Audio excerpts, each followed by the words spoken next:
I am live. Oh boy, it is showtime. Welcome, African Queen Mo family. Welcome, welcome, welcome. Apologies for the short, for the what? For the little bit of a delay that I had over there. Unfortunately, we are experiencing kind of like dips in the electricity, surges in electricity supply. I don't know if any of you have noticed over the past week in Nairobi that the electricity supply has not been very reliable. On, off, on, off, on, off. And I think if you notice, my background is a bit shaky. So, anyway, thank you so much for joining me. Welcome, welcome, welcome. Um, yeah. Okay. So it says that I need a premium account on Twitter, but I already do have a premium account on Twitter. Anyway, so welcome, welcome, welcome. Today, we are going to be discussing two main issues. Okay. We were treated the other day on the 29th, I believe it was, to an extremely dramatic and intense impeachment trial. Who had a chance to watch it? Because really, it was unbelievable. Kenyans are, were like literally on the edges of their seats, literally on the edges of their seats. We were treated to a really, really intense, anxiety provoking, and all kinds of emotions, coming through my mind because of that show. But I think it was very good. Today we have a guest, and her name is Susan, and she's a lawyer. She'll be joining me very soon. I'm looking for her to join me, looking out for her to join me in studio. So if she's there, she's welcome. But in the meantime, I wish to welcome you all and to thank you very much. I hope you're all watching me. Please invite your friends. That's one thing that I forget to tell people. Kindly, because I'm new, invite your friends. Show them that link that I have up there, streamyard.com. Show them that link and invite them to come on board. Let's discuss what's going on in Kenya. There are two major issues. We have the impeachment trial and we have the issue of security for women. As a woman, it would be very unfair for me and disingenuous of me not to mention anything to do with women's security because, by the way, that subject is very important for us. And apart from security, women's issues are, should be actually top of the line because women are really going through a lot. I've had the privilege of joining a few chat forums on TikTok. I became a member of TikTok, and I joined a few forums there where there were women in the diaspora, Kenyan women in the diaspora, complaining, or not, should I say complaining, trying to discuss the difficulties of raising their children there in the diaspora. And for the ones who are in the Gulf, they were talking about the difficulties that they face as women, as mothers, raising their children who are left with their grandparents and with their families back at home. I tell you, that particular discussion was really, really enlightening and very, very emotive. So, apart from what's going on politically in the country, Kenyans are experiencing their own internal pressures, family pressures, relationships with their families, and should I say, I should, because this show is open to all people, not just Kenyans. I also want to invite anyone from Africa, especially, to talk about and to join us and talk about what they're experiencing, what you're experiencing with this information overload that we are being treated to currently. So we're going to talk about the impeachment trial and we're going to talk about security of women, right? But we're going to start with the impeachment trial issues. So let me give a little bit of a brief summary of what I know. As you know, we like to do brief summaries, right? So basically, the deputy president, Rigathi Gachagua, his lawyers petitioned the empaneled judges, that means the three judges on the panel, to affirm, that is to retain the conservatory orders. Okay. That is the conservatory orders that were issued by the court in Kerogoya that stated, that actually literally put a halt to all the proceedings that were going on. And our wonderful lawyer is going to explain everything to us. So, because I'm a layperson, I thought let's bring up an expert to help us understand what's going on. Okay. Star of the trial was this lawyer that everybody knows. His name is Elisha Ongoya, senior counsel, who stated that actually the judiciary is our only remaining beacon of hope.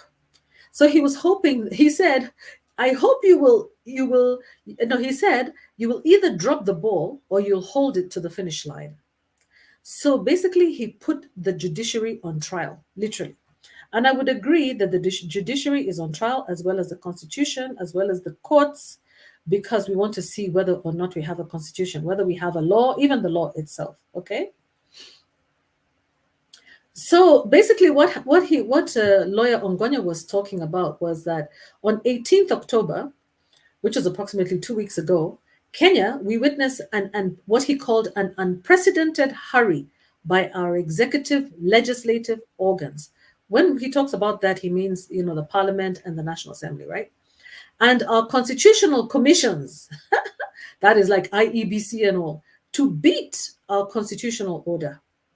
So he said that for once there was super efficiency experienced in the country in a case such as this. And even though we have to wait so long for the issuance of things like IDs and passports and queuing in our hospitals, this particular case was one in a million.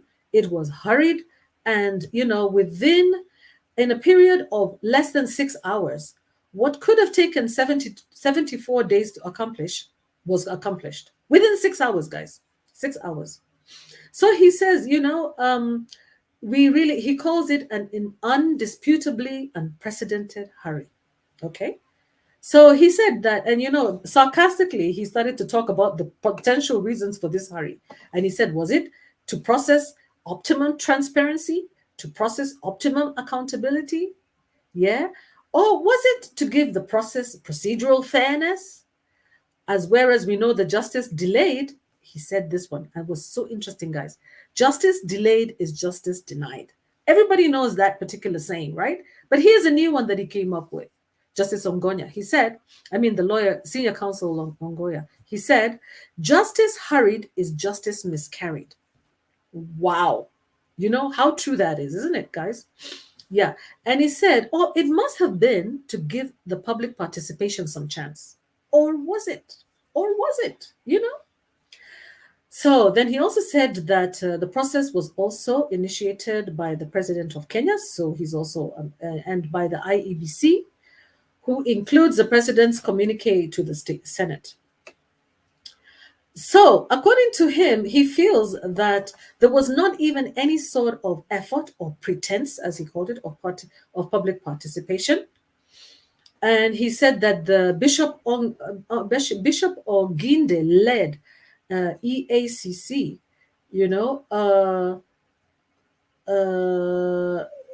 argued that senior counsel Elisha argued that transparency, accountability, and procedural fairness and public participation are the hallmarks of good governance. Okay, I'm not going to repeat word for word what he said, but I picked up a lot of notes there. Okay, so he asked a very interesting question. He said, who did the violations? Who violated the transparency, accountability, procedural fairness, public participation, the hallmarks of good governance he feels were violated, and he asks, who did it? Who did it? Yeah. So I'm going to allow Susan to go into the detail, but I'm going to talk a little bit here about the general approach and the attitudes of the senior counsels in this particular impeachment trial. He said that the Bishop Oginde led Ethics and Anti-Corruption Commission is documented in the president's memorandum to have received, processed, and given clearance to a state officer called Professor Kithure Kindiki in the middle of the night. And you see the things that he stressed there. State officer, Professor Kithure Kindiki, night. Okay? So the Anti-Corruption Commission, okay, is documented in the president's memorandum to have received, processed, and given clearance to a new deputy president in the night. Okay? So historically, the Constitution, however, prescribes that the president be sworn in during the day, so that when things happen in the night, we have a reason to have our antennas high. So what he says that it's a red flag when you see things happening in the night, and we have reason to be concerned. All right? And he actually stressed the fact that between the time that the Senate rose in the morning of 17th of October and when the rest of us woke up in the morning of 18th October, we were told that the IEBC, which is, however, the IEBC is the Electoral Boundaries Commission. Okay, it is not properly constituted because it has no commissioners. But the IEBC, okay, which is basically our electoral body, okay, a constitutional electoral body, which has no commissioners, had, however, cleared Honorable Kithure Kindiki in the night. That was in the memo of the president. And he says that the president of Kenya, who is Dr. Samuel Ruto, he undertook those clearances overnight, and in the morning he had a clear memorandum to the parliament, to the National Assembly, which had, before this determination, however, had already had a sitting prior to the resolution of the Senate. Because you see, this matter moved from the parliament to the Senate. But he said, according to the Alicia, he said that the National Assembly had surprisingly called a sitting before the resolution of the Senate to sit on a day ordinarily not sat by the Assembly, which is a Saturday. So he said the IEBC, which has no commissioners, not properly constituted, okay, not functional, had purportedly cleared the new DP nominee of the executive. And he kept stressing the word night, night, night, night, night. And the process was led by the president of Kenya. So basically what I picked up from this is that it seems to me that it was it was really a hurried process. And the question is, he said justice hurried is justice miscarried. So the potential for miscarriagement of justice is very high in such a situation where things are rushed, okay, where people don't take time to think and process, sit and sleep over issues and do some more research, okay, and try to understand and give people opportunities for public participation, okay. And he said that, however, there was a judge that arrested this situation. He said, however, there's a judge, and his name is Honorable Richard Mongo, who arrested that situation in its place to give the Constitution a chance to roll, okay, by providing the conservatory orders. And then there was a judiciary of Honorable Chacha Mwita that also arrested the process to give the Constitution a chance. So there were two judges, okay, who were fair-minded and wanted to give the Constitution a chance. So the Constitution is really on trial here. Okay, so the judiciary of Chacha Mwita, which is at Milimani High Court, chose to give the Constitution a chance as well. So he questioned if the empaneled bench of three judges, the three judges are called Ogola, Murima, and Frida Mugambi, were invited in, whether they were invited by the respondents, will fall for the bait or be loyal to the Constitution. So the respondents are actually, in this case, they are the government, who are represented by the Attorney General, the constitutional parties, the IEBC, the EACC, the president himself, Kithure Kindiki. You know, he was wondering whether they'll, because he feels that they were put together or invited, to come together by the respondents, whether they're going to fall for that or whether they're going to remain loyal to the Constitution and deliver justice, even under that light. And that is a summary as far as I want to go in terms of the attitude. So basically what he did was he threw in a few spanners in the works and caused us to doubt. He threw in a lot of doubt, okay, into whether the process was fair and constitutional, and whether it accorded a fair chance to, a fair chance to the petitioner, who is Rigidi Gachagua. So let's see whether we have Susan on board here. Oh, she's there waiting in the back. I'm sorry, Susan. Sorry for the wait. Bonjour. Comment ça va? Bonjour. Usana, yeah, welcome to African Queen Mo. Yeah, welcome.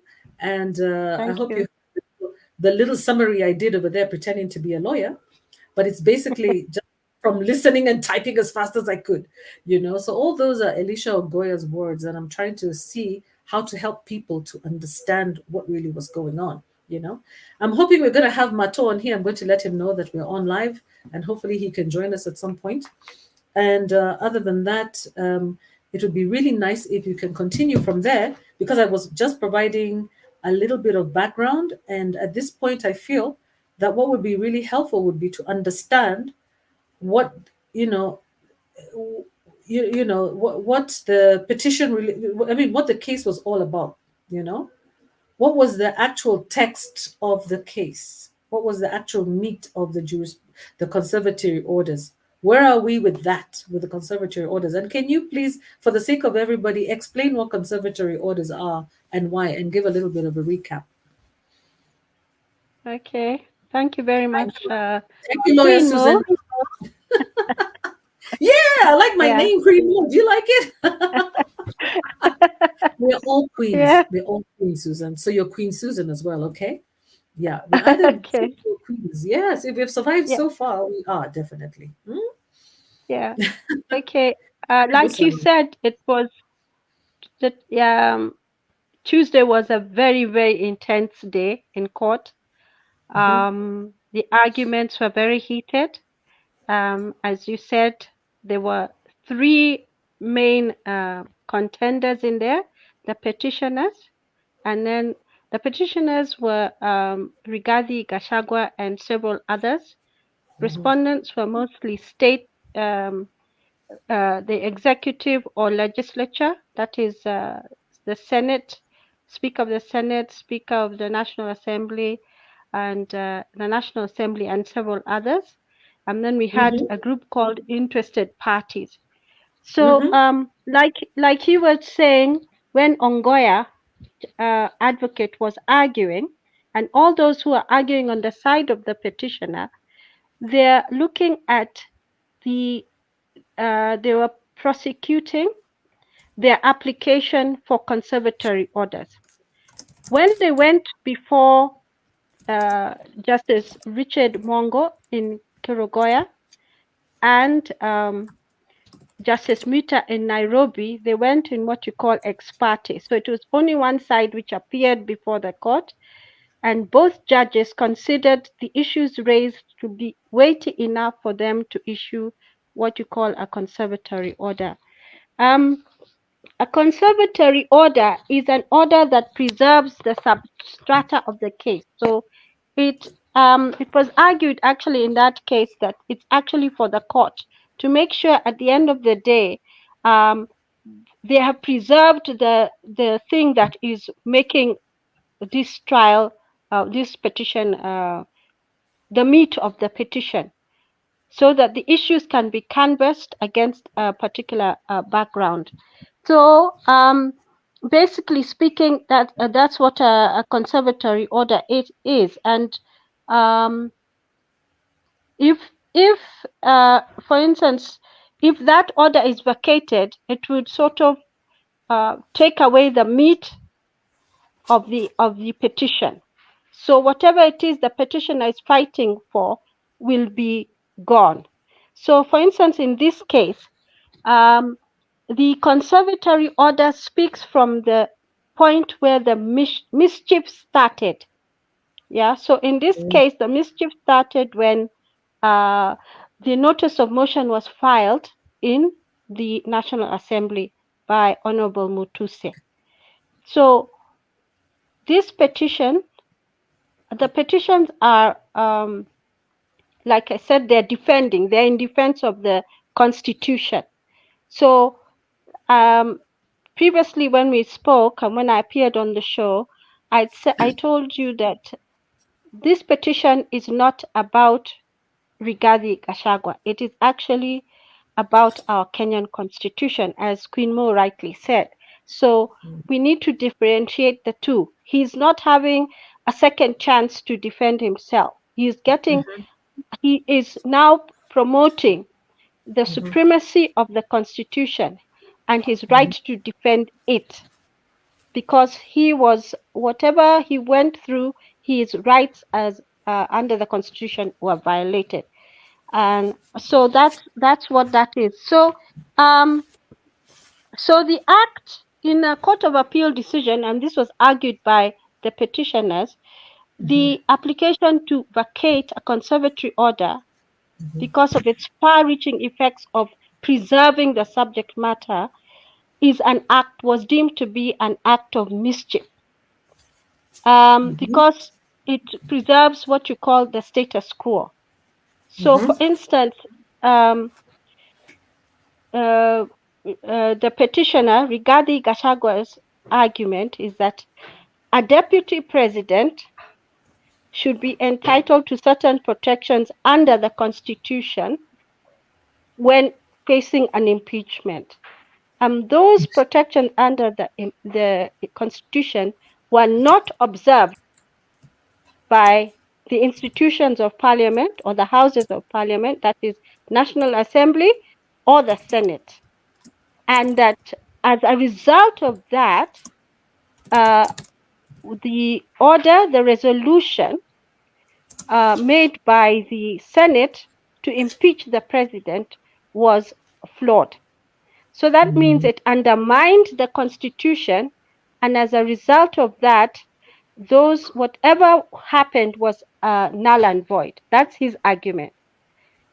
The respondents came back very strongly. First of all, one of the things they said is the High Court doesn't have jurisdiction. And one of them tried to argue it's the Supreme Court that has jurisdiction.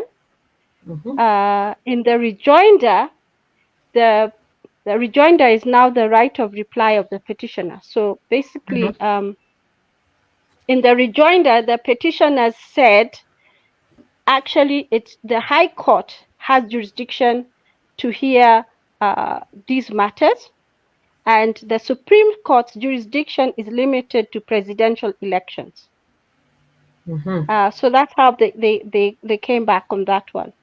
The other thing that you raised, so they came back on that, and of course they were also trying to say that the High Court cannot interfere with a political process, and this is what they're calling the political question. That was what they were calling it, political question, that when the Senate impeached Gachagua, that's the end of the matter. But then the rejoinder, now the argument from the petitioner was that the Senate sits as a quasi-judicial body, and secondly, that the Constitution empowers the courts to do a judicial review, to check and see. That is, of course, if it's moved. You have to have somebody who's a petitioner who moves the court, to check and see whether there was any violation of the rights of the person, the petitioner, any violation of the Constitution by any institution. So this is what they were arguing. The other thing, of course, was the issue of public interest. So when a conservatory order is given, they also look at the issue of public interest and say, what is best for the public at this time? How will this order, if the court doesn't give it, affect the public? And so, of course, there were arguments back and forth. You said earlier about Ongoya advocate talking about justice hurried is justice miscarried, and that's one of the issues. They're saying that one of the things that happened in this rush was things like public participation, which the petitioners were saying is crucial for any. Actually, it's what the Constitution says, is that the Parliament, which, like I told you, consists of the two houses, must facilitate public participation when they're doing legislative or other business. So when they don't have regard to public participation, according to the petitioners, they didn't do it correctly. It was not done in a way that was credible.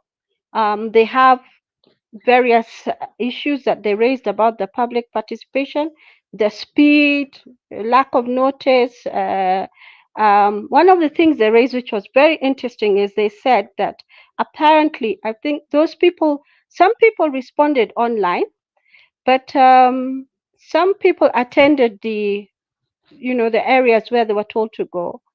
And apparently, there was a question that was put and said, what they did is they listed all the grounds, the 11 grounds on that sheet of paper, of why of the charges against Gachagua, all 11, and asked, should we impeach the deputy president? Do you agree?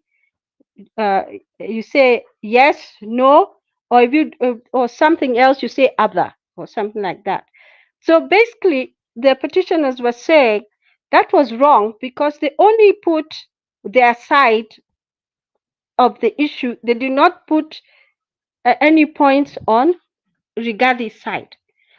And the argument is that there's case law that supports that when you are asking when in such situations, you're supposed to give the person answering those questions or making a choice of whether to agree or not to agree or say other, the whole story. So they're saying that they only had part of the story. And I think that will be submitted more in the main petition. Just a point of caution, at this point, the judges were not hearing the petition. They are hearing the issue about lifting of the conservatory orders. And so this is what you call an application before the petition.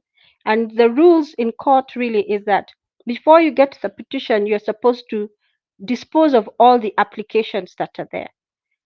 So one of the things that was noticeable is that there was a great temptation by all, the petitioner side, the respondent side, and the interested party, to delve into Just for the sake, for the sake of those yeah, people who are listening, the difference yeah, between application and petition is what? yeah, For my understanding, as a lay person, the yeah. applications are the 30 the 30 the 30 what the 30 people or the 30 cases or the 30 complaints. Are they complaints, or what do they say? The things that were the people who wrote to the courts to complain, or to Those are say, petitioners. to express. Are those petitioners or Those are applicants?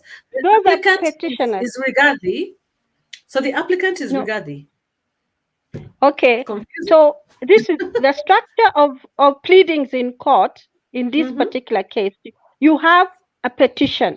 So the petition is the main case, the substantive Oh case. yes. Oh yeah. And then the applications are those that any party can make to sort of to get orders that will, like for instance, in this case, preserve the status quo, to make sure that no more damage is done, to make sure that the mischief complained of is stopped from To stay the having order. legal effect. Yeah, Mm-hmm. it's not really from having legal effect. Effect. So Okay. so a conservatory order is a very powerful order, and it goes into the past. So like I said, it goes to the point when the Mutuse brought the matter into the National Assembly, and then the constitutional breaches started to occur. So it goes back that far, all the way through Senate, following all the the constitutional breaches complained of, and all the way to the National Assembly approval of the presidential nominee. So it follows that. And so that's the difference. So the petition, and this is why when the court makes an order to preserve the subject matter, it's so that the petition itself, the main hearing, will not be defeated because you have removed a situation. So, for instance, okay, let's be practical here. And these were some of the arguments that they were making in court. The petitioners were saying, what if this order is lifted and Kithure Kindiki is sworn in, And then the petition is heard and they say, no, this was a mistake. There are so many constitutional breaches that this process was so seriously flawed. It is null and void. So now we have Rigathi. We go back to before the mischief started, where Rigathi Gachagua was the deputy president, and now there's another deputy president who has been sworn in. So, So we so to have two. avoid Is it possible to no, have no, two no, deputy presidents? no, no, no, no. That's what I'm saying. Is that the Yeah. mischief? This case, the conservatory orders are trying to stop that type of thing happening, where Yes. they will hear the case and make an order that does, so that you end up with something absurd like two deputy presidents. We cannot Mm-hmm. have two deputy presidents. Yeah, our Mm. constitution has not accommodated that. So Okay. it's one So deputy what is president the and what, one yes. president. Sorry Yeah. for interrupting. Can you explain for No, it's okay. everybody what is public Yeah. participation according to the Constitution? What comprises public participation? Is it those emails that we sent that went and crashed the system, 200,000 of them? Is that public participation? Or is it, barazas? Or is it complaints? Is it letters? Is it participating like online, like on media, when people have all these shows in the media?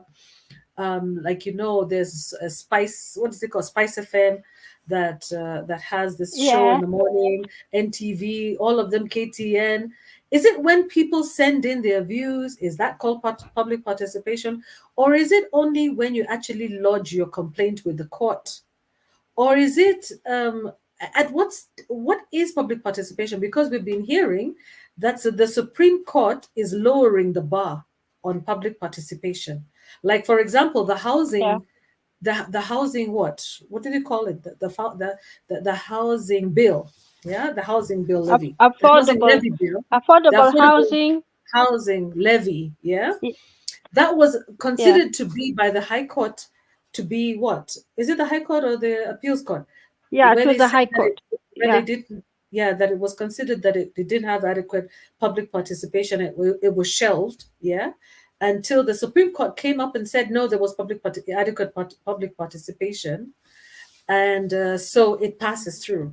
So when the courts are No, not those are. agreeing, Mhm. mm, yeah, so Sorry. eventually Those are the two. grounds here. Mm-hmm. Well, those two Those things, are two different cases. Yeah. two different So cases. Okay. the affordable housing constitutional reference Mm-hmm. petition that was brought also before three judges. Interestingly, Uh-huh. they were reading the judgment on day two, I think, of the last week. They were reading it last week, as this other case had Gashagua's impeachment. The petition had started in the High Court before a different three judges. So yeah, we saw that they said it is constitutional. That's what they said basically. That Mm-hmm. the affordable housing levy is constitutional. The Finance Act of 2023, that's what the Mm-hmm. Supreme Court was looking at. Yes. And they said that, first of all, they said actually there's a problem, there's no law. There's supposed to Mm-hmm. be a law. Parliament is Mm-hmm. supposed to come up with a law that governs how public participation should be done. I remember Mm-hmm. seeing a bill of 2018. Apparently, there's been several attempts, but there's been no actual enactment of a public participation law. So Oh, I that's see. something of Is that some why it's so concern. vague? Mm. Yeah. Mm-hmm. So what the Supreme Court said is that there have been some earlier decisions, judicial decisions, which have really tried to clarify this and said things like, the importance of reporting and how to be done, and you should know, uh, you should have more information about what it is you're participating in, and they're supposed to provide the space for people to respond, you know. But and this is what Ongoya and the other petitioners were arguing about. In fact, one of the petitioners said it was a sham. Uh, and that they paid lip service to it. And of course, they were looking at the numbers of respondents, so the number of people who actually contributed or participated. And when you think about the number of people who are eligible in this country to participate, it just doesn't look very realistic. So the Supreme Court said it's not necessary to get everybody to respond and stuff like that. And so they lowered the bar, whereas the other cases, the lower courts had put the bar quite high and insisted that these criteria must be there. People must know when it's going to happen, where it's going to happen, what the issues are, the timeline, and all that. And what they did, um, and this didn't happen in every space. I heard from somebody, and I'm just sharing an experience of somebody else. So this is not my experience, but an experience of somebody else. That in some of the villages, what was happening is that the senior citizens were being told, come to sign some papers so that your pension, the senior citizens' money, can come out quicker. So a whole bunch of senior citizens went and they signed these papers. But one of the ladies who was more alert about they were just being told, give me your ID, sign here. So they thought they were doing one thing when it was actually something else. Um, so that is, you can say it's hearsay evidence. It's something I didn't witness myself, but it's something somebody shared with me happened in the village where she's from. So one thing that's very clear, that is important for there to be a law that governs this. Another thing that is very clear is that public participation, according to the Constitution, is like mandatory when it comes to legislative processes or any other business of parliament. And when we're talking about parliament, we're talking about both the National Assembly and the Senate. So, for instance, the absurdity that is occurring in the very narrow interpretation of, say, filling the vacancy of the deputy president, occurs this way. If, for instance, when the 2010 Constitution was passed, one of the things that we trusted, and actually Ongoya advocate came out with this. He said, I have learned something from this whole process. One thing is that we have to trust that the institutions, in our constitutional institutions, are going to do what they're supposed to do under the Constitution. The National Assembly and the Senate are supposed to be representing the people who put them in the House. And they're not supposed to be in any way, the Parliament is a separate, it has its own powers. It's not supposed to be controlled, say, by the executive or by the judiciary. That if you have a situation where the executive is controlling Parliament, it means that the executive can control what Parliament does, and it's that the Parliament can make decisions which do not align with their constitutional mandate. For instance, if, say, the public participation reports came out, 66% of the people asked said, this is a hypothetical, right? Just trying to demonstrate the absurdity. If 66% of the people asked, should Rigathi go home, said no, said it was no. And then 33% said yes.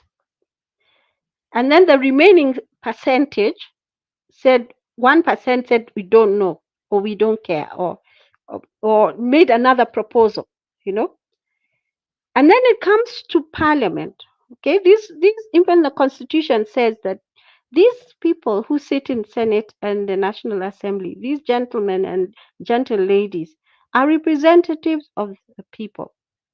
So their mandate comes from the people. So this is the result from that public participation. When you go to the House, and then you find that when they're asked to vote, 66% of them say yes, and 33% say no. And 1% they don't count because they are bringing in other matters, or they abstain, say they abstain. Okay. You're So talking about would the you Senate. say no, the National Assembly? Okay, yeah. National Assembly. Okay. Mm-hmm. So Mm-hmm. say You said, and then the House. You 66%. said we go to the House. So go You to the mentioned House. it The House, twice. Mm-hmm. yeah. So so Parliament is made up of two houses: the National Assembly, which is the lower house, and the upper house, which is Senate. So the National Yeah, Assembly yeah. has the MPs and the women reps and the nominated members of Parliament. Those guys are those gentlemen and gentle ladies are 349. So say they come, like I said, the outside the report shows that more than two-thirds of the people asked said Rigathi should not go. But when it comes to Parliament, because of maybe influence from external forces, the results are twisted upside down. So, in other words, they will vote now, and it comes the other way, so that 22 thirds say yes instead of no. Their constituents told them to say no, and they came and said yes. So, what Ongoya was saying is that it has taught him that if the National Assembly and executive are not doing what they're supposed to do, that is represent the people. That is the National Assembly is supposed to be representing the people, and in that way be a check against the excesses of the presidency and the executive. Then the constitution is not working as it should. So that's why it's very important for public participation to be received in the right way. And that is why the Constitution has required that Parliament must, the two houses, when they're doing legislative work or other business, must consider public participation. Let me just tell you this one really interesting comment that came from the respondents was that when it comes to the filling of the vacancy of the deputy president, that there's no need for public participation, that the MPs have voted. But the Constitution says, and I'll read it for you so you can, I've got it right here. Parliament shall, this is public access and participation, this is Article 118 and 118(1)(b).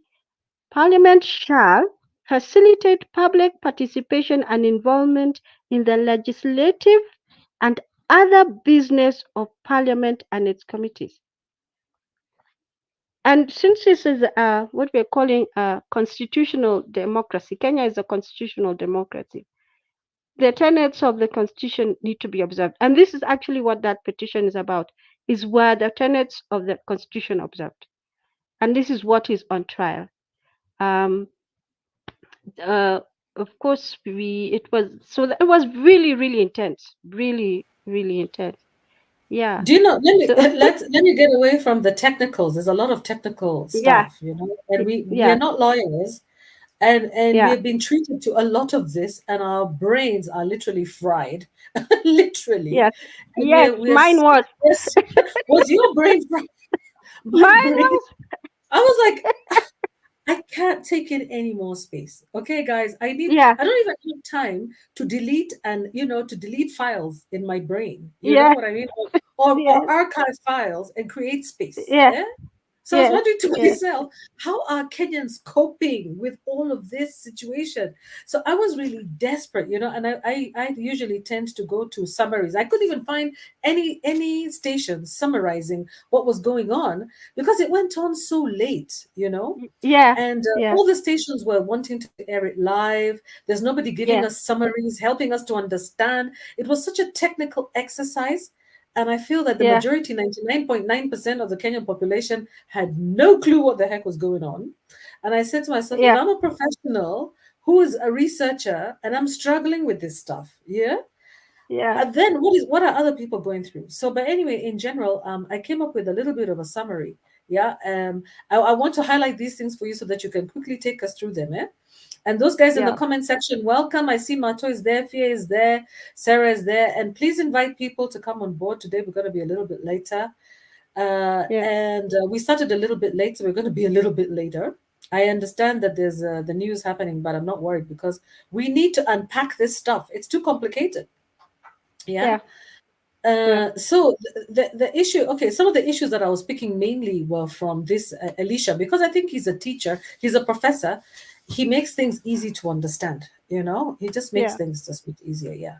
So to understand. But at the same time, there was also this other lawyer called Masharia, who I thought was quite interesting, as well, and helpful. Yeah. So where I Yeah. was also talking about, he was talking about the law and jurisprudence of conservatory orders, and exactly what you were talking about is basically what he said, that Yeah. basically he referred a lot to Article 23 clause 3 Yes. of the Constitution, that in two Yes.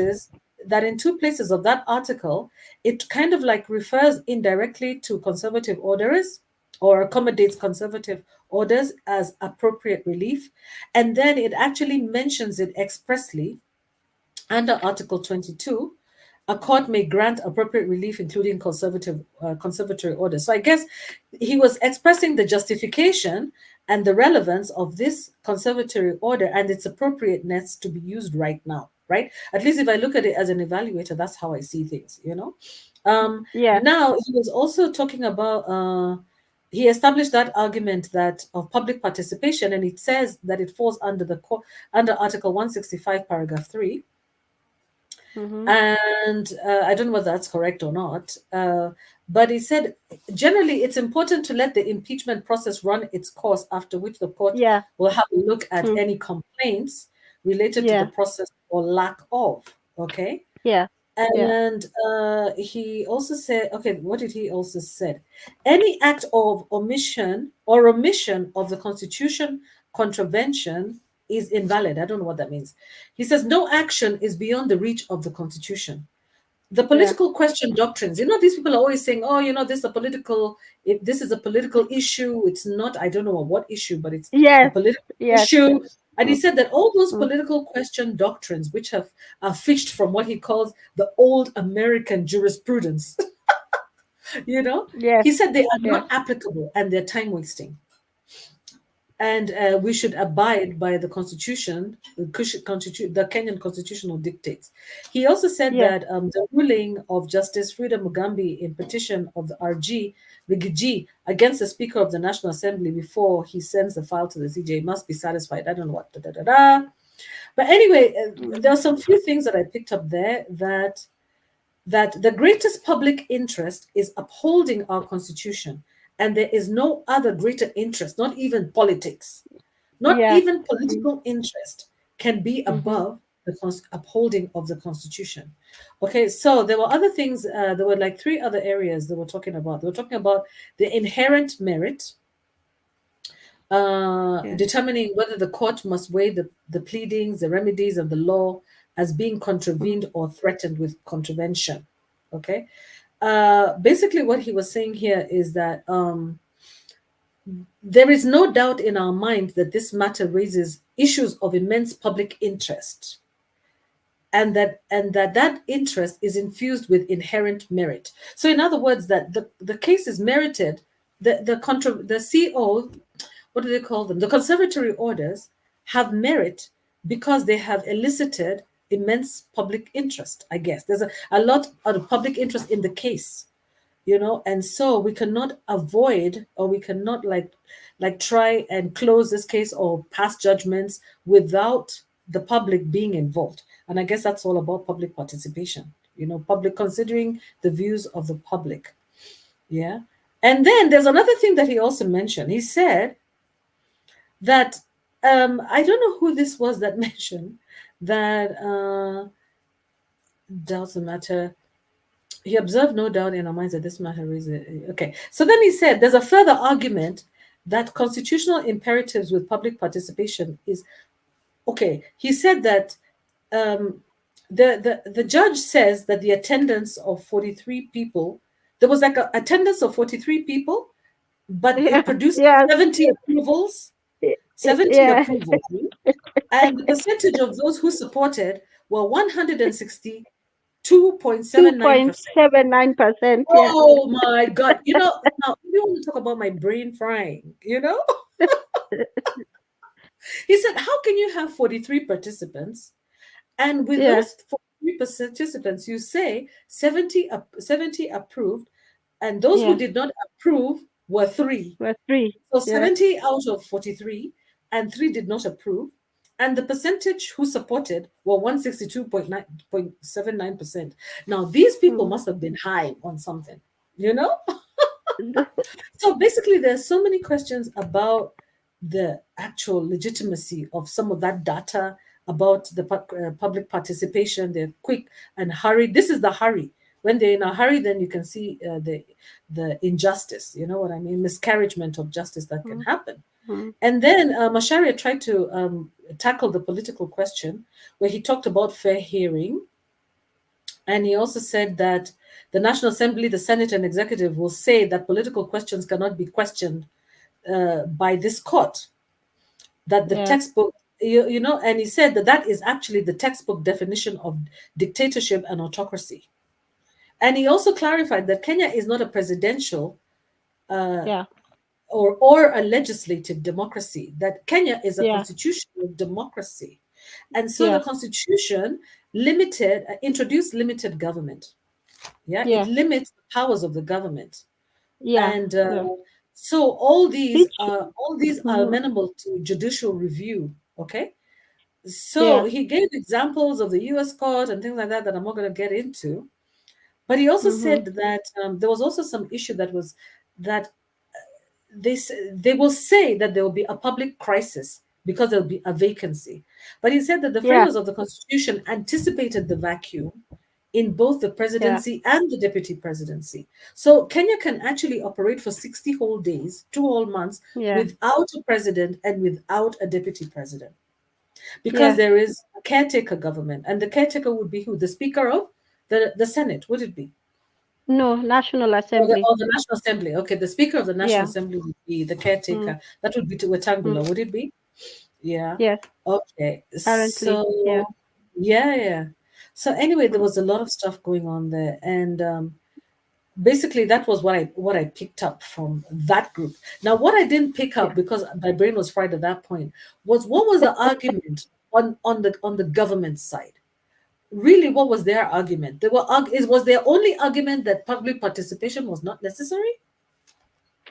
Was that No, the only argument? actually, Because I actually missed that.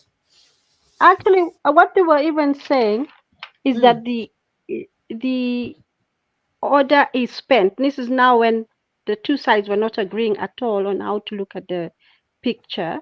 They were uh-huh. saying that the court has no jurisdiction to hear anything, and this is where the political question was Yes, coming up. the High They were Court. saying that when the Senate makes their decision, that there's no room for the High Court to intervene. So whatever they're talking about, it's already done, and so they're just waiting to swear in Kindiki. So that was their view, and they're saying that the court cannot interfere in a political process. But of course, on the obverse, the petitioner is saying that like I said earlier, that some of the arguments the petitioner raised is that the Senate sits as a quasi judicial body. The court has jurisdiction to hear any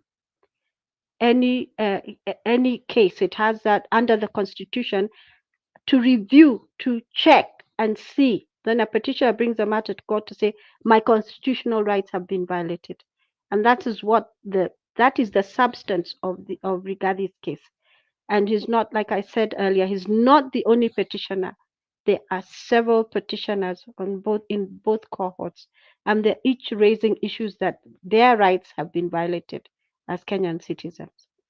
Um, And what makes this case even more serious is the fact that we're talking about an elected person who was elected an election, and he's the second, holding the second most powerful office in this country. So it's something that needs to be taken with a lot of seriousness. And this is why Ongoya and even the rest of the petitioners advocates, including Dr. Ogada, Masharia, they submitted Kibe. There's one called Degwa, Degwa Jiro. He was being called the Black Bull. You know, when you translate that directly, it's a Black Bull, and stuff like that. That's the point I was trying to say. This is a very, very serious matter. It's setting a precedent for how future DPs, if they face impeachment, will be treated. And also, we're testing the Constitution.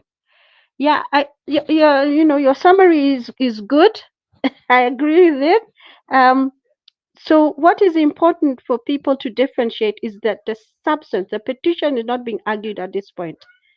It is that application to lift the conservatory orders. And that's why I said it is such a grave matter, because if those conservatory orders are lifted and Kindiki is sworn in, then it sort of um, leaves a hollow space in the petition, and it will create an absurdity in the event that the court actually finds that Rigathi's constitutional rights were infringed, that the other petitioners' constitutional rights were infringed, you know. And the effect of that, according to the Constitution, you said something about what does null and void mean. It means it's as if it had not happened. It is completely of no legal value. So you go back to the point, like so Rigathi Gachagua would still be the deputy president. So if they want to impeach him, they have to follow the procedure. They have to meet the standards that are set out in the Constitution. Yeah, they have to allow for all the things that the Constitution allows for the public to participate, um, even at the lower standard that the Supreme Court has said, but the public must participate. And of course, we've seen that there's a tendency to bend things a little bit, even some deception possibly, because not all Kenyans are educated, um, stuff like that. So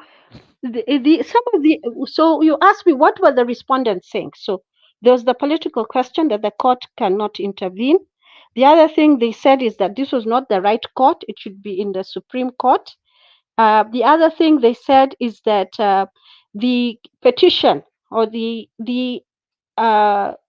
petitioners had not raised sufficient grounds for a conservatory order to be given by the court, and that this is a very, very, very detrimental order for them. And you're saying there'll be no harm if, at the end of the day, the petitioner wins the case. And he gave an example of a case in Wajir where the governor was impeached, and he went through the High Court. The High Court found that the impeachment was improper. So there was already, the deputy governor had now ascended to the governor's post. And so he had to just step down because this guy was still the governor. But if you can imagine, you can't compare that to a deputy president. You know, even the role of a deputy president, it's, he sits in the National Council, Security Council, you know. He deputizes the president. He can even temporarily be the one who sits as the president if the president is either sick or is not available, or even asks him to do so. I think you remember during the first 5 years of the presidency of Kenyatta and Ruto, when they had the ICC cases, and Uhuru they were not going at the same time to The Hague. So what I understand happened at that time is when Uhuru went to face his trial in The Hague, he handed over, he asked Ruto to be the president. That's true. So That's true. when Yeah. we're thinking about this question, it is actually very serious. Mm-hmm. Whoever we vote in for deputy president should be capable of being a president himself. Yeah. Guys in the comment section, please ask your questions because we're just about to wind up this issue right here because I want to now start talking about other things. But Yeah, I have a yeah, question for you, Susan. So, where are we yeah. going from here? Where did this case actually reach? Tunaenda wapi sasa? Tunaelekea wapi? Okay, so the ruling is tomorrow afternoon, Oh, and yes, tomorrow afternoon, and we'll see what happens after that.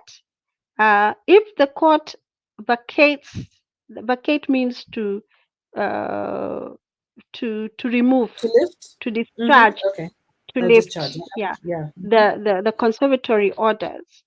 That means that the respondents are free to continue to do what they wanted to do. They can swear in Kindiki while the rest of the petition is set forth for hearing. But of course, that will lose the substance of the case. That loses the substrata. It's like pulling the, what do you call it? Pulling pulling the mat under your feet and you fall down.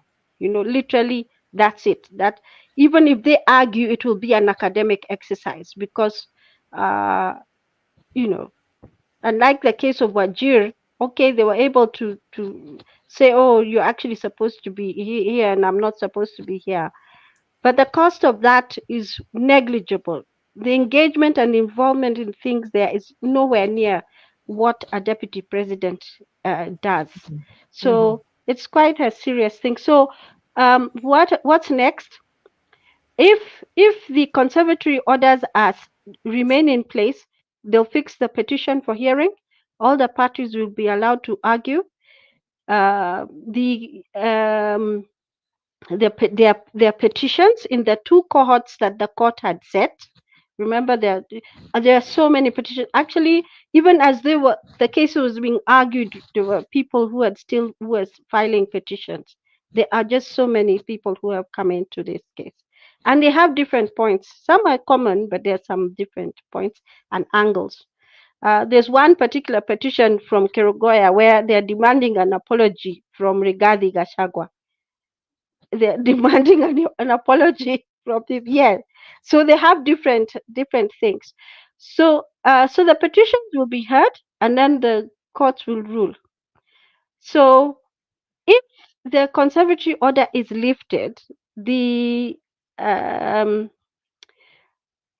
the what's his name, Rigathi can be sworn in, and then he takes up the work of the deputy president. You, I you think mean what Kindiki? Kindiki. Sorry, Kindiki. Yeah, sorry. Yeah. Kindiki will be sworn in and he can continue the work. Of course, there are issues which are being raised in the petition itself about his eligibility to be the deputy president, because some of the arguments that came out was regarding uh, the IEBC was saying we don't have a role to play in this, so we are a separate party. We are not really siding with the respondents. What we're saying as IEBC is we have no role to play in this. This is not an elective process, so we have no role. But they were challenged by the petition and told, no, you guys are IEBC is the body that has authority to vet and see whether this person is eligible to be the president. And that's why all those documents, you remember all those documents you were talking about earlier on that were appended to the memorandum that was drawn by the president to to submit the name of Professor Kithure Kindiki as his nominee for DP. There were several, apart from the one from the Ethics Commission. There was Mm-hmm. even one from the police. There was one Mm-hmm. from his employers, The and DCI. from the academic, from HELB, from IBC, From and so CRB. Yeah, credit, yeah. The credit bureau. It was just, I mean, there were so many, and like you said, literally, because I sat up and listened to those senators voting. I stayed right up to the end, and I went to sleep. And I was shocked to see a Gazette notice, you know, Mhm. and the National Assembly had actually rearranged to have a special sitting to receive the this memorandum from the president. And I Yeah. watched it because, interestingly, what happened in the National Assembly was that there were 236 members of parliament present, Mm-hmm. and they were going to their job under the constitution is to approve the nominee of the president. One person asked, in view of the issues we have been having regarding public participation, when will this be done? I didn't hear any ruling on that. What I saw next was that they were voting, and all 236 members of parliament who are present voted approved Kindiki as the for nomination as the deputy president. And these 236 people represent, like I told you, under the constitution, they represent their constituents. They 14 didn't million go to voters. they didn't go to ask them, they just voted. They didn't ask them. Yeah, And that's why yeah, public participation is there. And this is some of the questions they're saying. That's why Ongoya was saying they're not even pretending. Yeah. yeah. So Mm. basically that's what they were saying. Oh yeah. Some of the arguments that the respondents were saying, everything has been overtaken by events, so there's no case. So what is being conserved? We already have a nominee for the For the vice deputy presidency. president. Yeah, I'm sorry, the deputy presidency. Yeah, Yeah, and you yeah. see people all over the country are very split on this issue because there are, I listened also, like I had said before, I had listened to interviews by Mm-hmm. NTV in Yeah. Uasin, and the majority of the people that they actually just about everybody that they interviewed who spoke Mm. said that they, regarding Gachagua is just wasting our time, man. Go away. We want a new deputy president, and you guys are holding up our money. You're holding up our business and our work. Yeah, you're just wasting time with this. But then when they went to Mombasa, it's completely different. Mombasa, they were like, you know what? No, we want to see a fair process. We could see that this was just Yeah. unjust. It was unfair. The same thing again, Mm. I also saw again in central Kenya. Yeah, Yeah. Nyeri. Yeah, people saying, no, no, no, Kithure Kindiki did not get a fair hearing. I'd like to hear, in terms of public participation, that's what I would imagine, that would be. But anyway, let's move on. I think if that's okay for Yeah. everybody, we can move on to the next subject, which I Yeah. wanted to talk about a little bit, if that's okay, Susan. Please stick around for a little while. I wanted to talk about the fact that there are so many. It's unfortunate. It's unfortunate that women are not safe in Kenya. Literally, Mm. Mm. women and girls, especially. We're not saying that men are safe, but we're saying women and girls are targeted, literally being Yeah. targeted. That's what I would call it, being targeted in Kenya. I'm currently actually doing the research on that. So all I'm going to do is, because it's my research seems to be overtaken by events, unfortunately. One of the things I do in this show is to try to report on the situation regarding security in the country, and especially as it pertains to women, because I am one. Okay, that's a Yeah. bit biased. And every time from the first show that I ever did, I reported one girl who is the daughter of the MCA of, I think it's Kirinyaga or Kerugoya, I Yeah. can't remember, one of Yeah. them. Yeah, and Kirinyaga.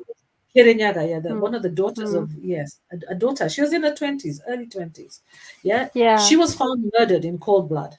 Yeah, Mm. and then again we also saw, the next time that I reported, I said, now we have lost three women, three females, who is Yeah. a Somali mother and her two daughters. One of them was 12 years Yeah. old, raped, Yeah. killed. They had gone to check on their mother. In the night, they had received a phone call from a male who had said, come and pick up your mother, she's at the hospital.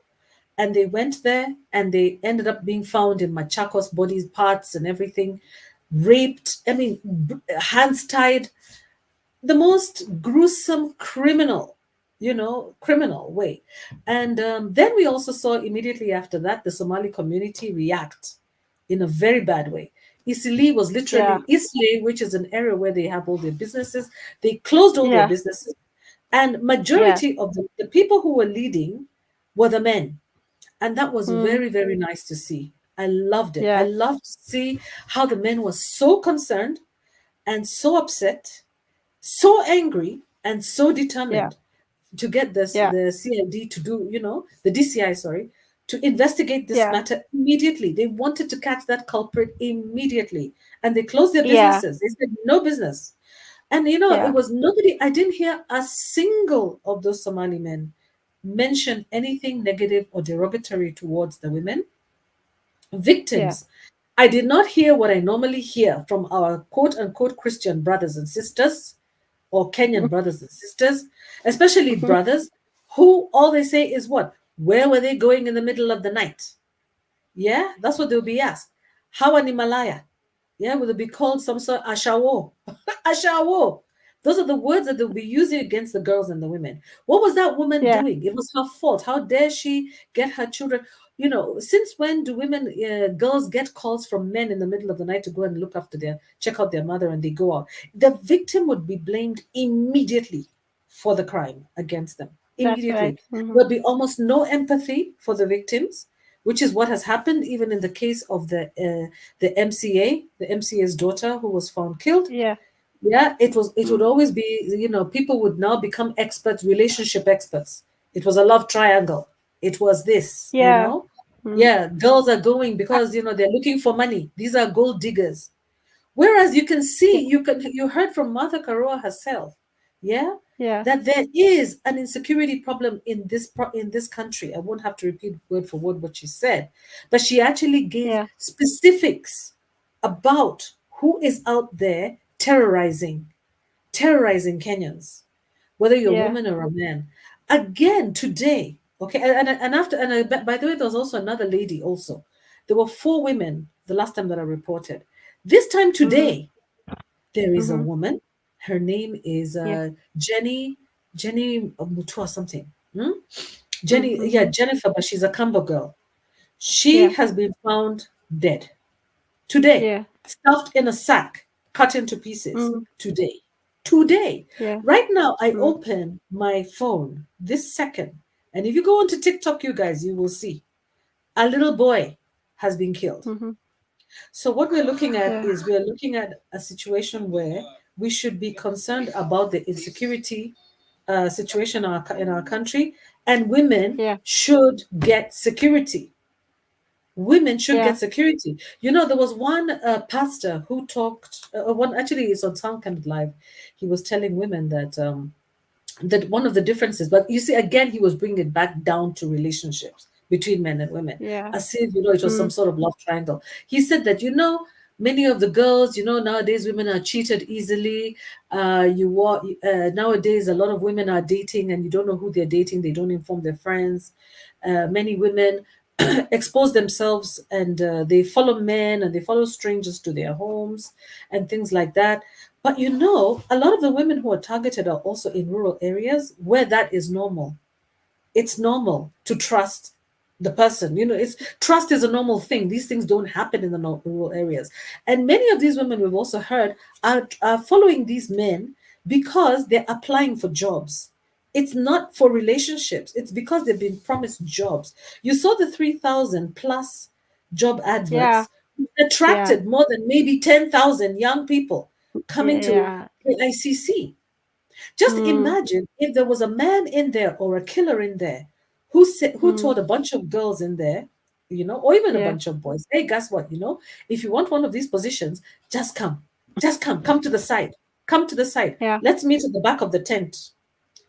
All Yeah. you have to do is give me a little bit of money and I'll give you the access to this job, isn't it? Or or even a physical favor, because by the way, women have been mistreated this way, even in corporate circles. where women, Yeah. even in politics, where you hear that Yeah. women have to give up their dignity in order to retain a position or to get into a position. And so we should Yeah. not pretend to be holier than thou, Mm. and think, or run quickly to blame these women. This is Yeah. an issue I. for me that Mm-hmm. needs to be, that needs to be debated and talked I about. agree. And yeah, what do you feel, Susan, about it? It's really worrisome for me. I think Yeah. that there are different issues and there are different scenarios in which women and people find themselves as victims of, violence, different degrees, even the point of death. There's something called intimate partner violence, Mm-hmm. or you know, and basically there, I think there is need in the West. There are actually programs where families who have who are survivors. We have survivors and families who are the surviving family of the victim have come Mm-hmm. up and actually moved their various um, countries' legislature to pass laws to protect women. And maybe this is what we need to do here. We need to take some of those stories and use them to change the law to protect women. Um, some of the cases, even if we go back to last year, a boyfriend killing a girlfriend, somebody who's 20, 20 something. And in some countries, that's called teen violence. Um, and what needs to happen is, in fact, in one country I know, they have actually included it in the curricula.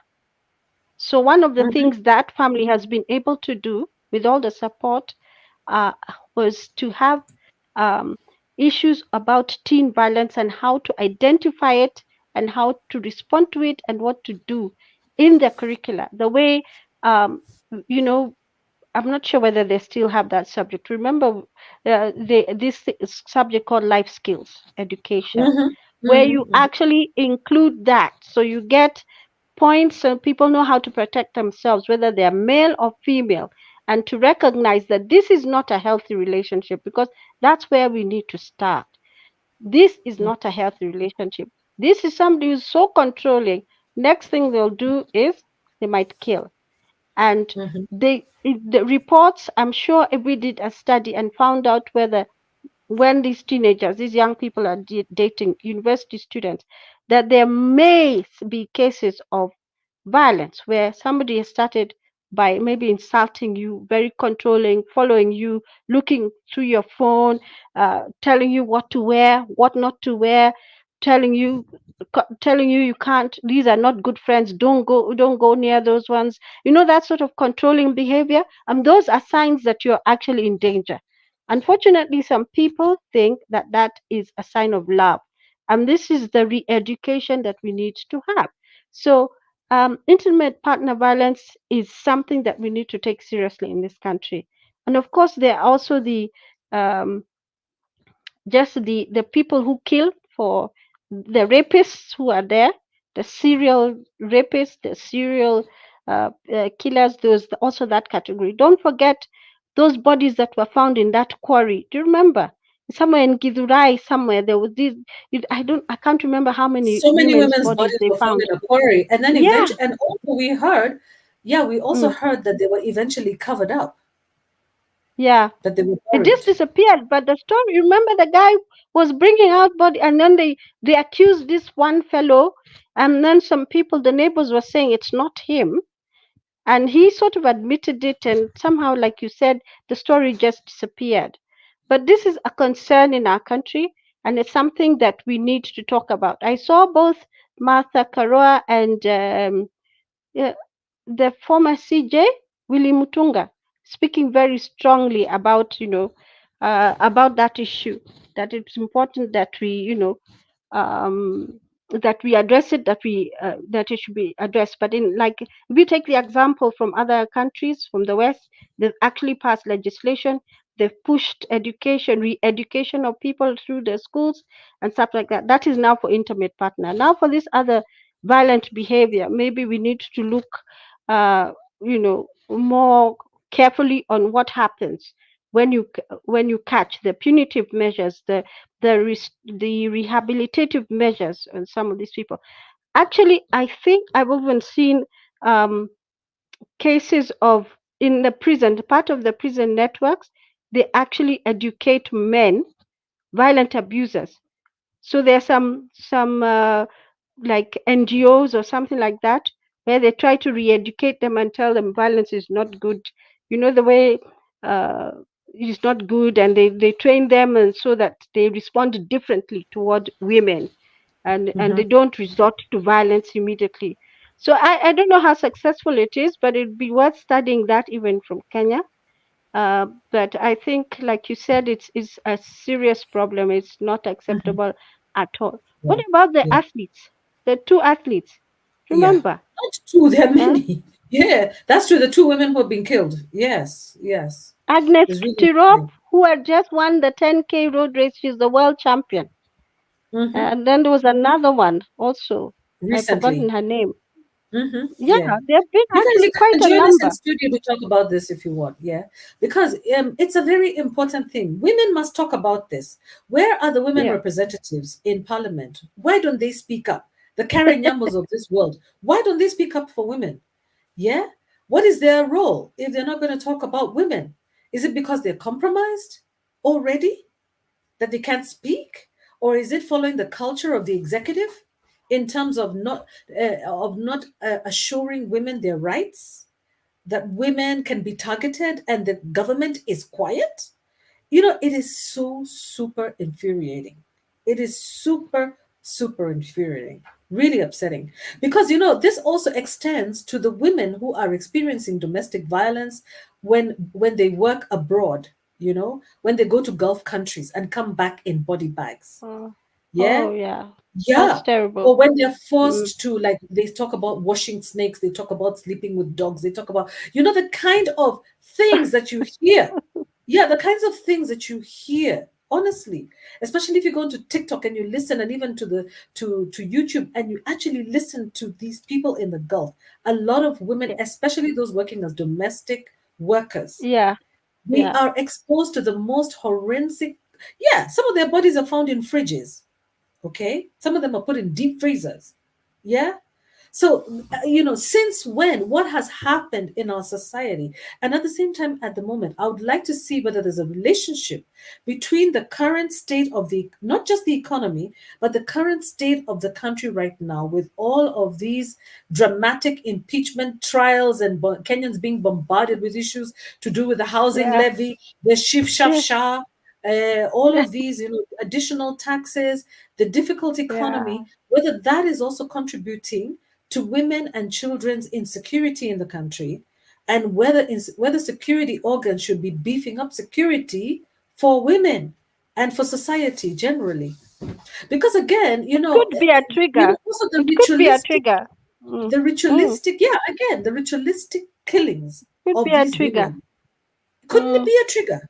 Yeah. There Yeah. could be a lot of Yeah. It mental could be. health issues going on right now. Anxiety, Yeah. paranoia, anger, Mm. anger, and the woman being, closest. Oh, I'm really Yeah. upset. This thing just like drives me mad. Like I, You guys, what do you yeah. think? Like, What do you think? Because if women continue keeping quiet on these issues, then men are just yeah. going to look at us like we're crazy. You know, I was just so happy to see the Somali community react the way they did. Yeah, I really was. Let me be Yeah. quiet. That's So you can speak. lovely. Yeah. I think it's definitely the economic situation and other things could be triggers, because I think research has shown that there are certain triggers to violence, especially.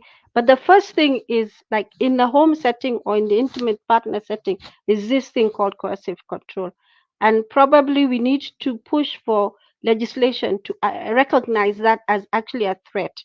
And even, sometimes women, you can see a situation, you can't explain it to somebody else. Actually, I'm afraid of this person, and when you try to explain it, they don't really understand what you're saying, because somebody's saying, oh, he doesn't allow me to, I have to wear the dress that he tells me to wear.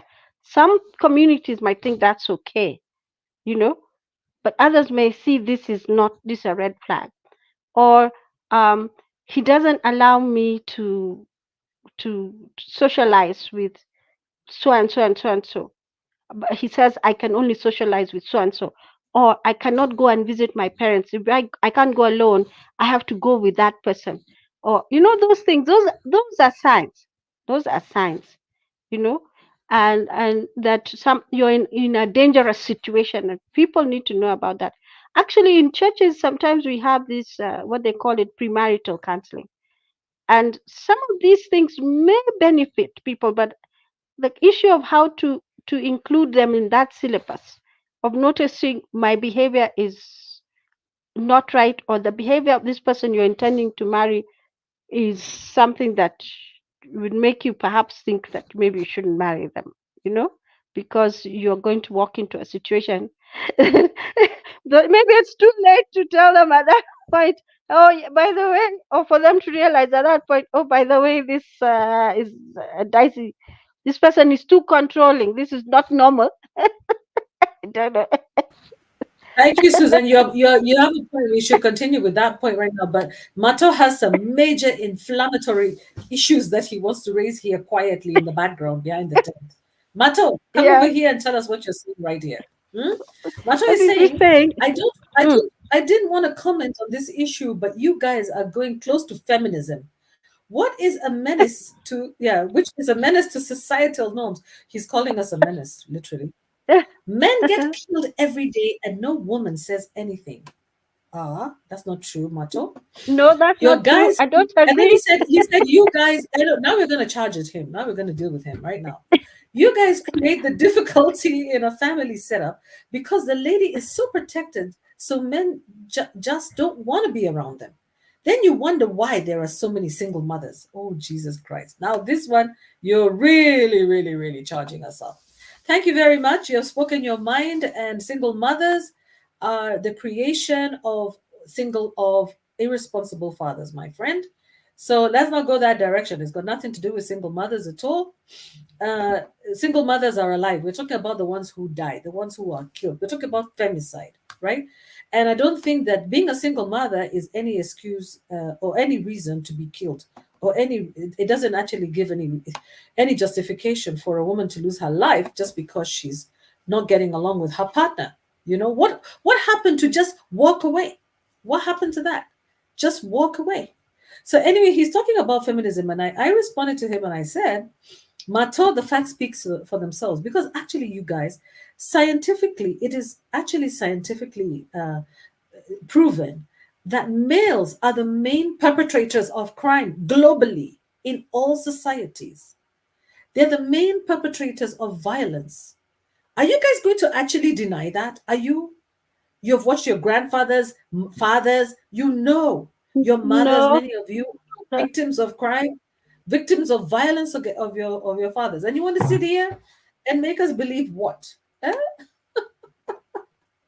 Susan, help me, please. Please help me. Okay, so actually, yeah, it's good that you raised that issue, Mato, because we were talking about women, because uh, we were talking about the more recent reports of women, but Maureen also mentioned a young boy being killed. Um, it's the discussion really is about anybody being killed, um, but women, for some reason, are more vulnerable. We are called the weaker sex for a good reason. And probably the whole discussion of violence against people should be, it's about males or females, because there are cases of women in intimate partner relationships who actually kill their partners. But like Maureen said, the statistics are much, much, much lower. Um, it's mostly the men who are aggressors, um, males who are aggressors. The cases in Kenya we've seen mostly, and the ones we've referred to, is where the males have perpetrated violence against female. So it's not that we're um, undermining the importance of female on male violence, because it is definitely there. Actually, the statistics show, at least in the West, um, that the male on female violence is highest, followed by male-on-male violence. Then that's in a Can you say that same-sex again, Susan? I relationship. missed that. You said what did the statistics show in the West? In the West, I was doing a study some years ago, about 2-3 years ago. When did we do the whatever intimate partner violence thing? We did that show. Anyway, I was doing some research on it, and somebody has come in. Yes, Mkenya Mukora is joining us. Is that that's an interesting name. He's the guy So calling us feminists. That one. yeah, those statistics showed that this is now in Britain, and that the highest incidence of violence is male on female, followed by male on male, that is same sex relationship. And then way below is female on male. So it's there. Women are actually violent, and they have actually done even killing of their male partners. But mostly it's the other way around. But that doesn't say it's not important. Yeah. So we didn't intend to come out as feminists. It's just that the people we've seen in Kenya so far being victims are females. Very, very sad cases of people who have brought Kenya fame in athletics dying such tragic deaths. I think we've had at least three of them, isn't it? Although they say the case of Samuel Wanjiro, do you remember the guy who was the marathon runner? You remember there was a case and they're saying that they don't know how he fell from is it the first or second floor or third floor from a From the building? balcony, yeah, of He, his he, house. Yeah. he was Yes. pushed. He was pushed by a lady. You Kenya Mkora. Okay, there okay. I'm not going to was argue with you there there. was a story sort Okay, of. let me first of all read Wairimo's comments over here. Thank you, Wairimo. Yeah. The reaction of some men is shocking. That was her reaction to your statement over there, okay, Kenyam Kora? That's Wairimo. So you can address why, your shocking reaction, okay? And she also says here, since the central government doesn't seem to have time for this, governors need to declare, what is it, a heightened state of awareness for their counties. Maybe it's also time to move away from centralized policing. Wow, that's a brilliant idea. That is a brilliant idea. Yes, Wairimo. Yeah. I think it's a good idea. I think the spreading the idea at the county level through the governors is very important. Actually, should be the work of the women representatives. But from what I know politically, I think the women representatives are not very well funded. I'm not sure how much they get. And I think these are one of the things, the problems they face is that they're not Susan, do very they well need funded. funding? Do they need funding to open their mouth? I don't have much time, Niko job. Okay. Sawa, ongea Kenya Mkora. Okay. Today I'll be banned from this channel. Unlikely. We can't wait. Because what is about to come out from my mouth? I know you And like this, to take risks. You like to take risks just because you're on the other side. Sema tu. Sema tu. anyway, hata mkitupa kiatu haiwezi nifikia. So You now, see? now there's a bad thing that came from the Geneva Convention, and it was meant for war, not for societal norms. That was for if there's war, the women and the children must be protected first. That came from the Geneva Convention. But then over the time we've abused that as a society. And it's not just Kenya or Africa, it's all over. I can tell you here when you hear something like domestic violence, the aggressor might be the woman, but guess who's gonna go to jail? It's gonna be the man. I want to take you back to I think 2 or 3 years ago, if you remember that case that happened back to back. One lady, anyway, she was a whatever worker, you know what I'm talking about. Naku amelipwa. And she beat up a man on live TV. Never got, never suffered anything. Then on the other side, there was a cheater. That was somewhere in Machakos. I can't remember the name, but I just remember the two cases. That guy was hunted down, and I think he's still in jail even today. It has come to a point when you hear even the women, and we have to talk about these things. No matter nimewambia, today you will kick me out of this show. You find like there's these things of sponsors. Mostly the women put themselves in arm's risk. But then we men come and defend them because I will not see a woman being beaten by someone and just stop. And it has come to a point where, and that's what I was talking about, the single mothers. You find like most of the women know they're so protected by the society that men do not even, some of the men do not want to be with them because when msichana akikwambia wewe unaniambia hivyo kama nani ama anze kukukelelesha, guess what you're gonna do? You're gonna walk away if you are a gentleman. And so you find like you meet a lady who's okay, kila kitu iko poa, and still they will want the child support, they will want you to do everything, but they are doing their own thing. And they're exploiting, they're exploiting men a lot. So that is what exactly is actually building the whole thing. It's not that women are being attacked so much. I mean, yes, there's that, but you might take a contrast of the families that have the traditional women, what we call kienyeji, and you see them, you will realize there's hardly any violence around there. So saying that, I'm not blaming the lady. Of course, you guys are our national treasure. We have to always protect you guys, and the society have to protect you guys. But at the same time, are you protecting the boy child? And also at the same time, are you looking at what exactly is causing the problem? That is the angle I wanted to bring it. What does it cause? I mean, what causes the problem? Before we give you a security, a police officer to be looking after you 24/7, are you the one running around messing with people?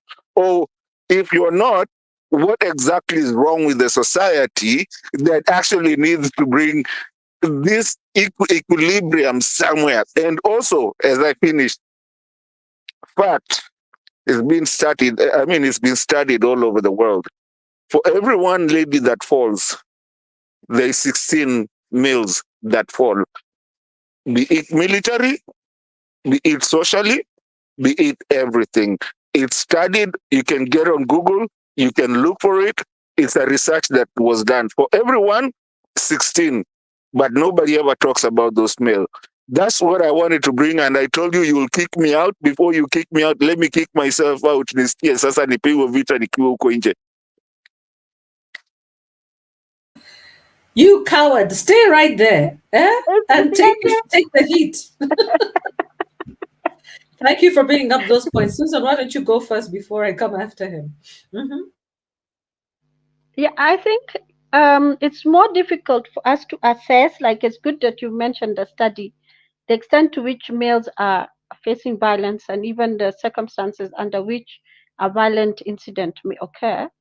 And it's possible, like you said, that the violence may be initiated by women. And one of the things I've observed is just watching the documentaries and stuff, is that sometimes the person who is the violent person in the home, unless a police officer, is skilled in identifying actually who the main perpetrator is, sometimes they can miss it.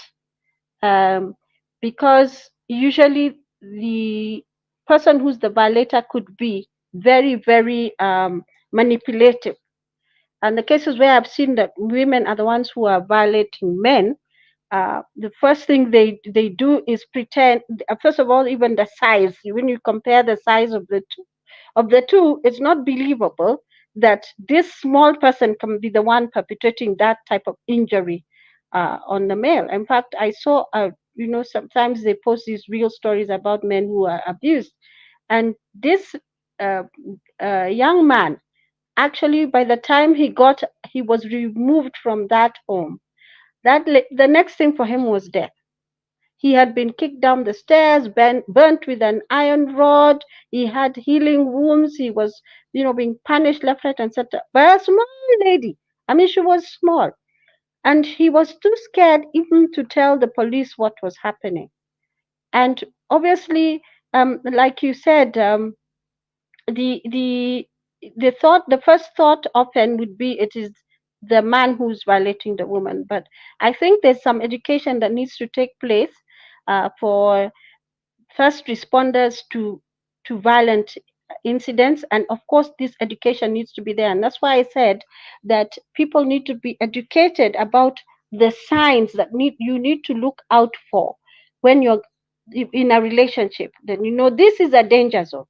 This person is too controlling. I cannot even breathe. That is a very, very bad sign.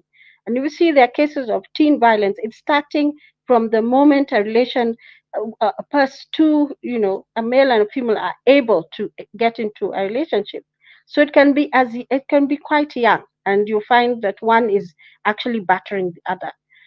And even setting up, there's terrible stories in the West about uh, there was one story I read where this girl actually drove and rammed into a wall and killed her boyfriend, who ex-boyfriend. Actually, he was leaving her, but because he was leaving her, she said, and she was young. She was 16 or 17. How old is it? You can get a license. Is it at 16 in the States? Is it at 16 in the States to drive in the States? I think yeah, that she was young. She had, and Oh, she yes, drove the yes. car and Mm-hmm. 16, yeah. So she had actually looked for a route, and she knew where she was, what she was going to do, and she pretended to be the victim until the cops went and checked the cameras. And they saw that this lady, over a period of time, had been driving around in circles in that area, So there was a wall she had seen, and she was going to ram into it on the side where this ex-boyfriend was sitting, because this guy had had enough of her controlling behavior and tried to get out of the relationship. So this Mm-hmm. education is very, very, very necessary. Um, uh, but also the education of males, um, to be able to say I've had enough and know how to leave a violent relationship or a controlling relationship. That education is very important. um, we are both of us are mothers of male children, and we'd hate to imagine them being in a Yeah. situation where Mm-hmm. they're experiencing abuse of any sort in their home. So Mm-hmm. for us, a child is a child, a human is a human, male, female. But what we've learned is that both can be subjected to violence, and it's completely unacceptable. Mm-hmm. um, yeah, and definitely more programs have to be there for to protect even the education of from the home, that this is behavior that is not acceptable and stuff like that. I think also there's a lot of influence from you know from what people watch and the way Mm-hmm. people feel. They could be mental health problems again, which are triggering violent behavior, which Mm-hmm. again need some treatment. And obviously, one of the reasons why men, while it's easier to believe that the man will be more aggressive than the woman, is that it's thought that you know the man will be able to defend himself. But I've seen some true stories where the man is huge and the lady is so small, and it took a while for the cops to discover actually he's the one who was being abused, Mm-hmm. because she just pretended. Mm-hmm. Mm-hmm. Yeah. Thank you, Susan, for responding to Mato. Mato, I want to draw your attention to the fact that we are actually discussing femicide here. Eh?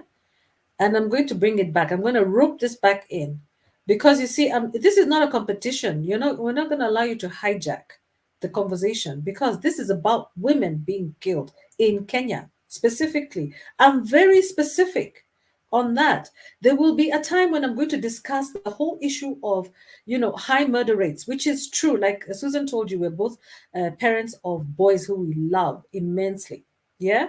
But the issue that we're discussing right now is everyday reports of women being chopped up, being found in body bags. And where we even have, like in Kenya, for example, there was a quarry where there's a lot of there's a young man who descended into the quarry, volunteered himself, descended. That guy is our hero. He descended in the quarry and picked up the body bags of those women, chopped up, taken to the mortuary. They even actually stopped the traffic. These are poor people. They stopped the traffic and they came in almost on donkeys and carts and horses. They were actually on pickup trucks. They brought these bodies and tried their best to piece them together. This is because men in this country, I believe, overall love women. They love their sisters. They love each other. We love each other as Kenyans. Okay, let's not dilute this. Let's not hijack it. It's not a competition. Please, this is not about, oh, you're talking about women. What about men? No, by talking about women, we're not sanitizing the murders of men.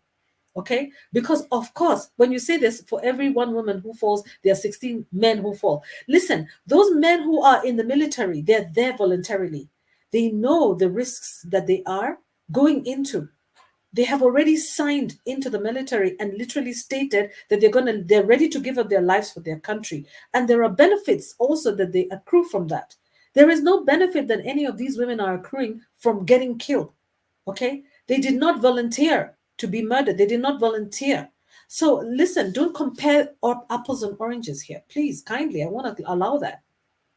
Yeah, this is not even about feminism. This is about justice. This is about fairness. This is about the Constitution. What does the Constitution say about right to life? Okay, every person has a right to life, and the life of a person begins at conception. A person shall not be deprived of life intentionally, except for the extent authorized by the Constitution. So listen, this is about the right to life. Everybody has a right to life and to security.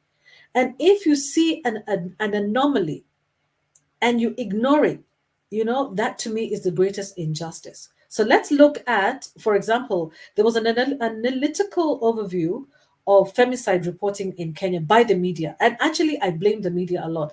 This was from January 1st to January 31st, 2024. There was an analytical overview of femicide, a report, okay, that was published by the Research Planning and Strategy Department, Media Council of Kenya, by the way, okay, talking about how femicide is reported in this country. Okay, Yeah. so they Mm-hmm. go into a general definition of what is femicide. Femicide Yeah. is the intentional murder of women because they are women, not for any other reason, Yeah. not because they're in a relationship, not because of anything else, but general hatred for women, just because they are women. Okay? So now that particular Media Council of Kenya research article says that the rising cases of femicide in Kenya have brought to the fore the underlying and ongoing violations of the rights of women, Mm. because data from local and international organizations reveal the dire need for intervention. Okay? Yeah. So, Mm. as a critical player in mitigation and prevention of femicide, the media, okay, has risen to the occasion by reporting on many cases. Yes, they do report on many Mm-hmm. cases. The question is, how do they report on those many cases? Okay? So they talk about the Yeah. fact that Mm-hmm. um, they talk about that the right to life of any human being, male or female, is inalienable. It's an inalienable right. It's not a privilege, but a guarantee, Yeah. which is protected under Yeah. various international statutes. And in this context, the Constitution of Kenya. Constitution of Kenya must protect. It's an inalienable right. It's not a privilege. Okay, it's the responsibility of all houses, the national upper lower houses. It's the responsibility of the Senate, of the National Assembly, of the president, of the deputy president, of yeah. everybody to Mm-hmm. protect women. The women of Mm-hmm. Kenya have an inalienable right to life, guys. Yeah, and Yeah. every person, all the women have a responsibility. They have a role to play in this world. Okay, Yeah. so basically what they Mm. were saying is that overall, this is what they were saying. In the year 2020, in year 2021, 2020 what 2024, the Media Observer had warned the media to stop Taliban-style reporting of femicide incidences occurring during COVID-19 period 2021. Mm. The Mm-hmm. lockdown and the remote working policies unleashed a craze of gender based violence reported around the country. I remember that because even I was in the coast at that time, and I remember young girls were being impregnated deliberately by men because they were home and men were upset. They couldn't go to work. Yeah, they couldn't earn a living, so all they were doing is taking young girls and impregnating them and making them their wives. A lot of families took young girls and gave them to old men because they could no longer look after them during the lockdown. That happened a lot in the coast, and there was a big media frenzy about that. So what they're saying is Yeah. murder is murder, and it should be reported as such.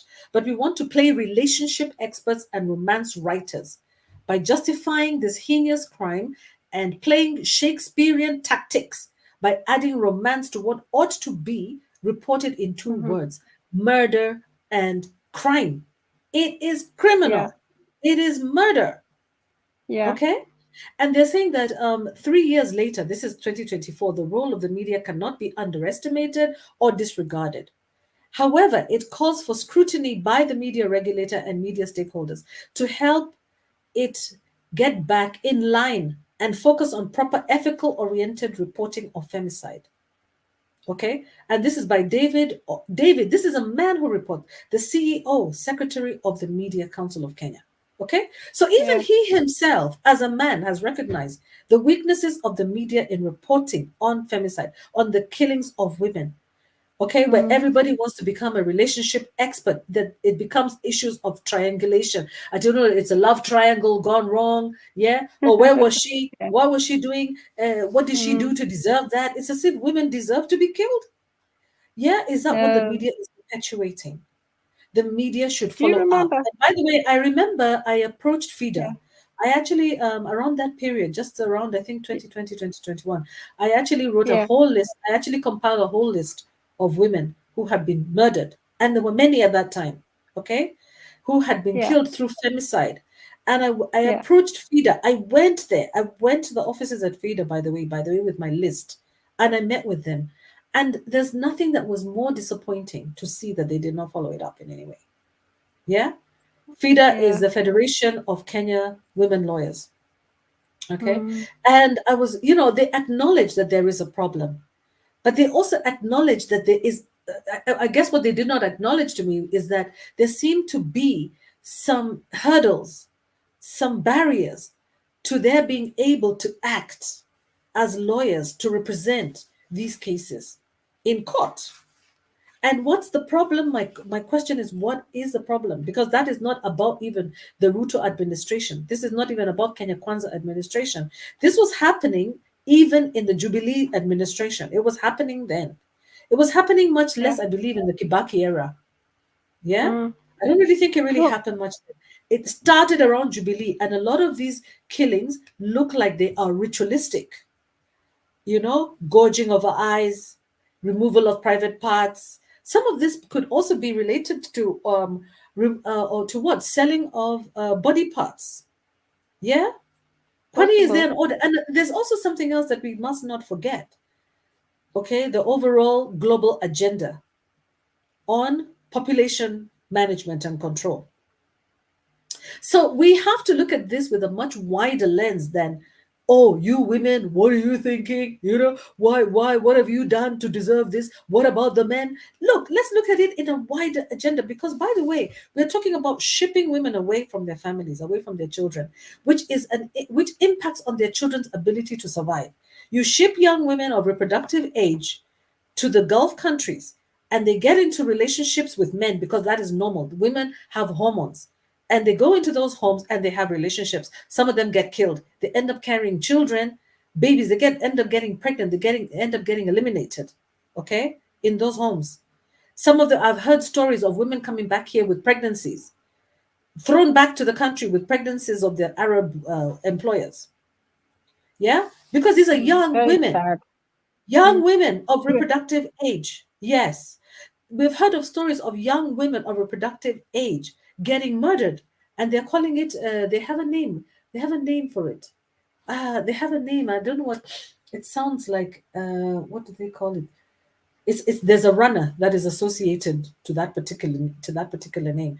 What the annihilation of women in the Gulf countries needs to be addressed. It needs to be Mm. addressed by we women. There's nobody else who's going to solve this issue, by the way, you guys, as ladies. As you can hear what how many men think. Yeah, you can hear how many men think. I'm calling on Kenyan women and women all over the whole wide world to speak up about the femicide that is going on in Kenya. Because no woman is safe in Kenya. None, not a single woman is safe in Kenya as long as this situation goes unchecked. I heard women, mothers saying, and I said it in my last podcast, that there's no other woman who is more stressed than the one who has her daughter in university pursuing higher education, because she's always calling to check up. Did you go to your class? Did you go back to class? If you have nothing else to do, please just go back to. Did you go to class? Did you go back to your dorm? Please go back to your home. Go back to your residence. Don't go and loiter around town unnecessarily. Those are the women who are the Mm. most stressed, the mothers and the caretakers of these women, or the guardians of these young women. Yeah, because why is it that they're targeting young women? Why are they targeting young women? Young women of reproductive age. Why? Because the same thing is happening in the US, for example, where we see the targeting is not of women, it's of young men of reproductive age. So we need Mm. to ask ourselves questions that go beyond, you know, things to do with our gender relations or relationships between the home, like you're talking about partner, intimate partner relationships. We have to go beyond that to ask ourselves those questions. Why is it that these cases are not being investigated by the DCI? Why is it that we saw that kind of a storm in the Somali community? Why did the Somali community behave in this manner? And what is missing? What is it that we can learn from that as men? Because, men also have a role to play to protect their daughters. This actually creates an environment that is completely unsustainable or unlivable for your daughters as well, for your little girls who you love. You go and your wife gives birth to a little girl and you're so happy and you look at her and you're smiling and you're showing her off on social media, but you're not considering her security when she grows up. Yeah, I think Yeah, Maureen, it's just if I crazy. could interject, Yeah, you yeah, asked a sorry, I'm going on question. and on. You asked a question about why would FIDA not prosecute and why the police are not prosecuting and stuff like that. Some of the challenges of dealing with violence is that usually there's the shame, the raping and the beating up. There's the shame associated with that. Um, some of the things that the police, you know, what happens sometimes is that even if the police try to rescue somebody in a situation like that where they're being beaten up or something like that, the person themselves will be reluctant to go with the police. So it is has something to do with the mental situation or mental trauma to the victim. You know, they could be finding it very difficult to talk about what has actually happened, the beating, the sexual assault, the humiliation. They might be finding it really, really difficult to talk about it. So these are some of the challenges that institutions that want to prosecute these type of cases like FIDA would find that the person, yes, there's evidence of beating and stuff like that, but getting them to talk or even be willing to go and stand in a court of law and say, this is what happened, this is what happened. I remember one case of somebody who was brave enough to take her her husband to court, and I happened to be sitting in the court that day. I was doing something else, and so I was waiting for my turn. And this guy, I mean, the husband had beaten his wife so thoroughly that what happened is the neighbors got tired of the way he was beating his wife. So they got the wife out of the house by force, and this is in Kenya, right? Took her to the police station. And so the cops who received her saw the physical injury this lady sustained. They saw it with their own eyes. After that, of course, they took her to the hospital and she was treated and all that. So they got the P3 and everything. The medical examination report, which is called a P3. And so the guy was taken to court. And so he was arrested, by the way, and he was facing trial. I mean, the first few stages of his trial, he was in the cell because the cops went and arrested him with a lot of force, claiming, of course, he was resisting arrest. They saw how he had beaten his wife, so they were very rough on him. And when he was cross-examining, now the investigating officer, the one who saw this lady, he asked, nilikuwa nimempiga kama rafiki au kama bibi yangu? So, the magistrate was so, of course, the magistrate has to keep a straight face. So the rest of the court were like, So he felt aghast. he had a right to beat her because she's his wife. Eh? Yeah. So he was Wow. given a lecture and told you are not supposed to lift a finger. So that education of, say, males feeling they're not, and being told that there are consequences for beating, whether she's your wife, your sister, your neighbor, your workmate, you're not supposed to beat up a female. So that perhaps shows the attitude that we have to counter when it comes to violence against women. Usually the cases of killing and rape, those are people perhaps who have misogynistic and sadistic and psychopathic, the ones that are random, that are not like the ones that the serial killer type incidences. Those are people definitely who should be in jail. And even their victims, if they survive, it's difficult for them to actually explain what happened because of that trauma. So some of these are the obstacles that they have to face when trying to prosecute those matters. So there's need for a lot of support. There was another organization called CREW. I don't know whether it's still there in Nairobi, where they actually had rescue shelters. So the women would get the report, and then they would hide the women in these shelters, which are kept secret, so that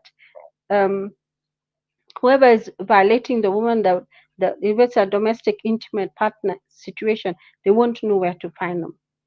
And so there's that domestic setting where that happens. But of course, the serial killer, the other type of things that we see that can be happening, like the ones in the quarry, it looks like, it's interesting that all those women were in the same place. So it sort of suggests it was one person or two people who were doing that. That could be the suspects of all those deaths. So that's one of the challenges and one of the hurdles. And women have to and women who are victims of the violence that could lead to their deaths, actually it even leads to serious mental problems, because even trying to process information, trying to deal with the fear, trying to deal with the pain, and stuff like that. And don't forget, I was recently watching some athletics. The Olympics, they had the boxers, and there was this issue of some men fighting in the women's category of boxing. So some of these issues came up, that the blow of a man of the same uh, of your same weight is about 162% harder than a woman's blow. So you can imagine a woman being battered with that force, 162%, over 2.5 times harder. In fact, they're saying that if you are supposed to, if you are to fight a man, you'd have to be 30 kilograms heavier than the woman. So you can imagine how serious that physical violence on women is, which can easily result in death just because of that. The strength of the blow from a man is just their biology. That's the way they're made.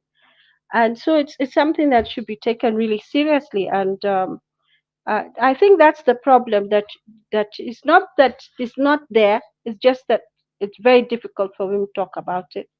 Even with counseling, it's still very difficult. Thinking that you have to go and describe before a court, and probably there's other people in the court, what is, what is happening. Mm-hmm. It's hard. Mm-hmm. It's really difficult. So Mm-hmm. it's very hard. You can just picture some of those things, and it's very difficult to talk about it. So that's something that needs to be addressed also. Mm-hmm. I want to respond to this this shadow boxing in the back here by Mato and Sarah. Sarah is saying, Sarah is saying, gold digging Yeah. doesn't justify murder. And then Mato is saying, because walikula Uh, fair badala ya kuolewa. So because they ate, because they took money from a man instead of getting married to him. Okay. yeah. And then, Yeah. they're having this back and forth here. And Sarah is saying, what is she saying? Yeah, Mato is giving his excuses and he's worried for his life because he's coming after him. And sure, right now, I know that we're talking about violence against women, which is also very important to talk about. But we're talking about women who are picked up for the purpose of being killed, You're muted. killed You're for the muted. purpose. We can't They're hear picked you. up. Yeah, sorry. Women who are picked up for the purpose of being killed, literally. You find women are just thrown on the road. They're being cut up for no reason, for just because the fact that they are women. Do you know? Like I also saw, like, there are some men who really don't like women. And if you look at social media and you read a lot of Facebook posts and comments by Yeah. men, you will see a lot of what can I say? It almost looks, I remember, let me put it this way. When I came back from the US a long time ago, you guys, I'm not young, yeah? I came back from the US a long time ago, and I came back, and those days we used to go to this place called Carnivore, okay? And I remember there was a Kenyan lady who brought her Nigerian boyfriend then, okay, this is like a real story. She was celebrating her Nigerian boyfriend's birthday, and she was, showing off Kenya, and we were all together in the US, and so she invited me to Carnival. And I remember that I was a shy girl, and I would sit in the back and watch people dancing. And then this man just he watched the relationship between Kenyans on the dance floor, Kenyan women and men dancing. And he asked a question that always remains with me till now. I mean, this is like over 30 years ago. Okay. And he said, Kwani, are men and women, are Kenyan men and Kenyan women enemies? Because he was shocked. He was flabbergasted to see men dancing with men and women dancing with women. I mean, he just could not reconcile that in his head. He was like, wait, what am I seeing here? Am I seeing men dancing with men on the dance floor and women dancing with women? Why? What is that all about? And I remember it's something that I guess we are used to as Kenyans. When you go to the dance floor, you see, we used to, I don't know what it's happens now. It's been a long time since I went anywhere like that. But it wasn't uncommon in those days to see men dancing together and women dancing together. It's almost like as if to him, what he read is that there's a tension between men and women. And sure enough, there is a tension between there is not attention, but there is tension between the genders already. I somehow feel like it starts right from the way we are brought up, where we have girls boarding schools, boys boarding schools. We don't have a lot of co-ed schools. I don't know whether they're still like that now. The co-education is so important, especially during adolescence, because that is when men become men and women become women. But at the same time, I also see the value of all one gender schools. And I think there's a time which comes where little girls and little boys who used to play together stop understanding each other. They no longer understand each other, and then they grow up in high school completely away from each other. Then they go to university, where they struggle to start relating again. Okay. And then they get married, and they really just don't know each other. you know they don't know how to relate. They don't know how to relate to the woman or to the man.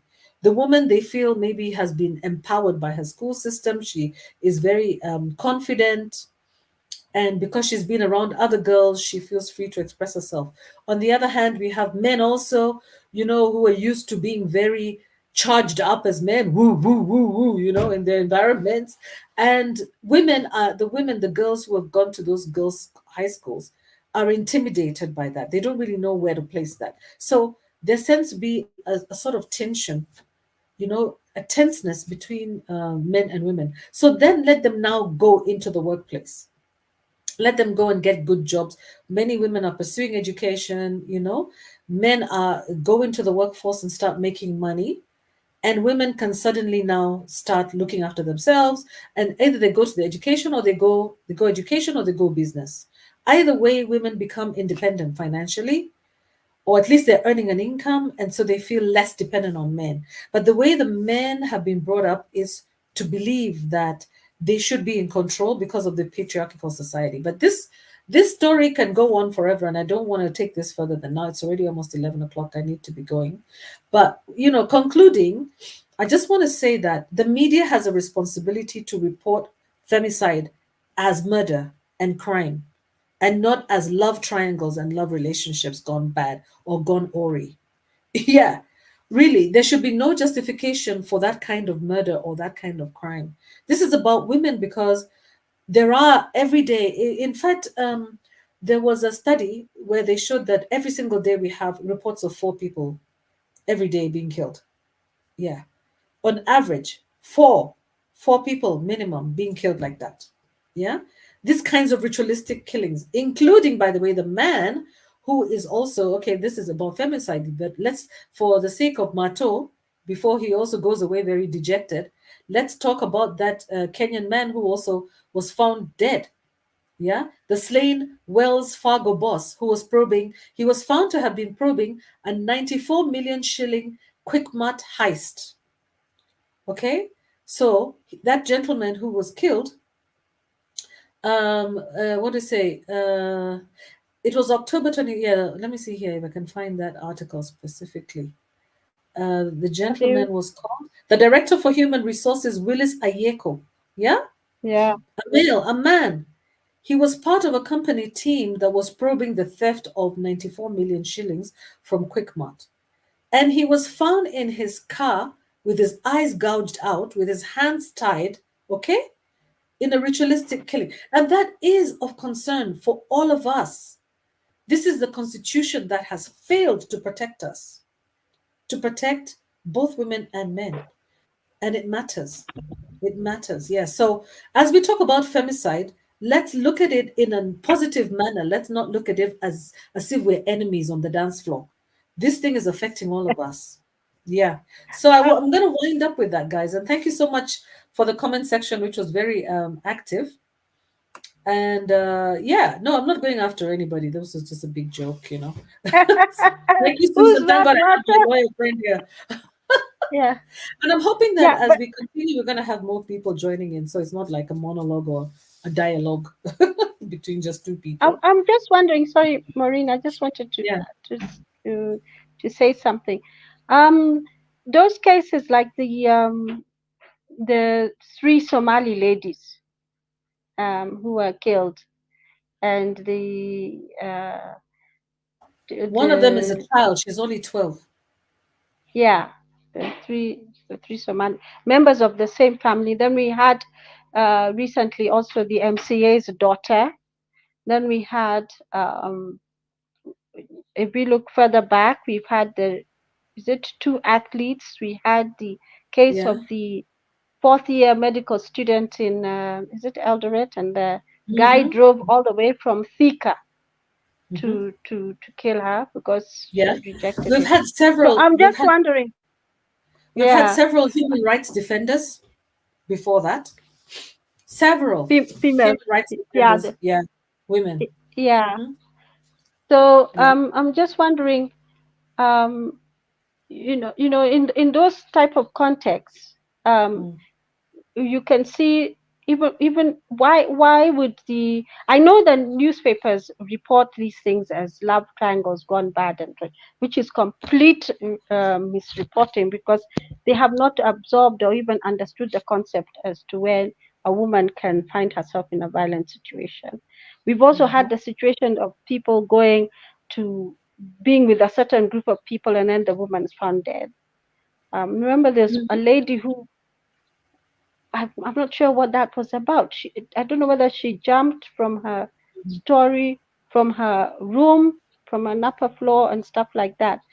So I'm just wondering about, you know, when we say that men are people are killing women just because they are women, and there's this differentiation that,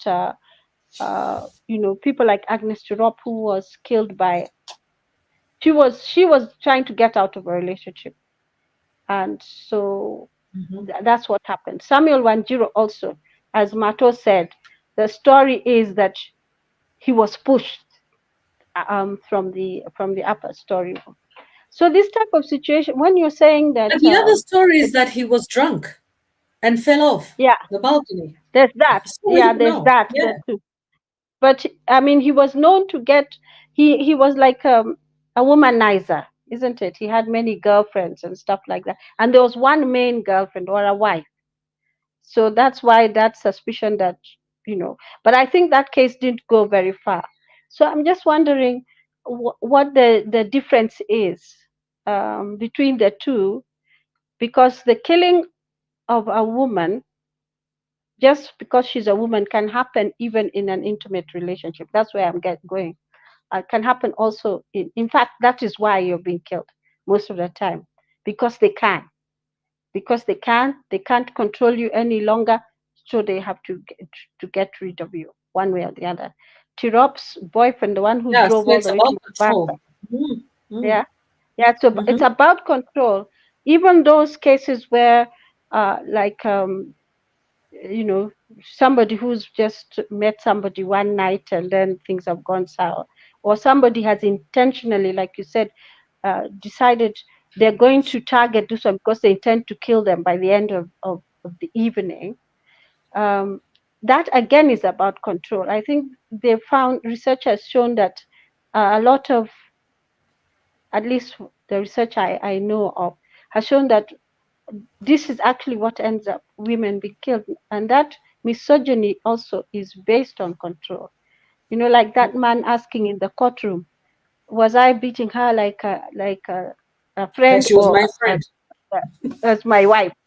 And he thought he had really defended himself. It was a Mm-hmm. serious defense in his mind that he asked that question. And Mm-hmm. and so for me, when we talk about femicide, I think it extends to women being killed even in relationships, but that it should not be reported as a relationship gone sour.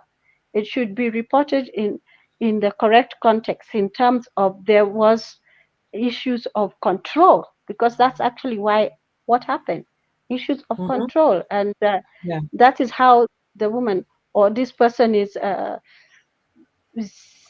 psychopathic or sadistic. And usually what happens, guys who do that have a history of it.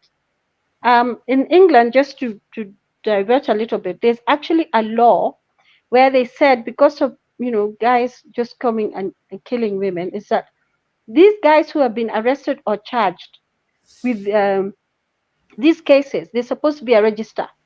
So before any woman starts dating, you can ask. If you're a bit suspicious, you can find out from this register, and I think it's in Britain, and find out whether there's any history of violence. Because the case that led to that was that this lady was dating this guy who seemed really great in the beginning. And Mm-hmm. then he became very controlling. So when she tried to get away from him, he started coming to her workplace. And the Mm-hmm. last time, you know what he did? And now even her workmates knew this guy was dangerous. Do you know he Mm-hmm. came in and he stabbed her in front of a colleague and killed her and Mm-hmm. then left. And then they found out later that he had a history of violence. Mm-hmm. So such registers need to be there. We talk about the sex offenders register. There should also be a violent person, male or female. If you have a history of being violent, you've been arrested or whatever, you know, so that somebody can check before, if they're minded to do so, before they get deeper into a working relationship with you, or an intimate relationship with you, or something like that. You know, you can even be a neighbor who's harassing a neighbor, and you might want to know something about this person who's behaving strangely, you know. Mm-hmm. So I Mm-hmm. just thought to to add that for Yeah. me, I think femicide extends to any situation where a man has shown hatred to a woman and start and literally controlling her, and she ends up dead or physically wounded, or yeah, Yeah. in Yeah. an abusive situation. Yeah. Mm-hmm. Yeah. Anyway, I'm compiling the list. I'm compiling the list, and one day I'm going to come here and we're going to talk about it. Yeah, in detail, where we have the actual detail. The thing is that it's overtaking that. You know, my list is being overtaken by the events. The number of women getting killed, they're getting killed faster than I can compile the list. Yeah. And this is the unfortunate thing, because we are trying to be specific. We're trying to be accurate. We don't want to be people out here who are just talking off the top of our heads. We are trying to give accurate information. We don't want to look like gossips or a gossip column, or we don't want to look like we're just trying to build up some sort of emotion in the society. This is about tackling real issues in the society. And if, as a woman, if any woman who is watching this, like Susan is saying here as a lawyer, if any woman who is watching this is a victim of domestic violence, or any man, should I say, is a victim of domestic violence, the first thing is to remember, watch out for yourself. Number one is you. You are number one, not him, you. We'll talk about that in future, but love yourself so much that you're willing to even forego a lot of the comforts of being in a relationship with a man, yeah, or with whoever your abuser is, yeah. No matter even your name, even having that title Mrs., yeah, or having that title, I have a man, yeah.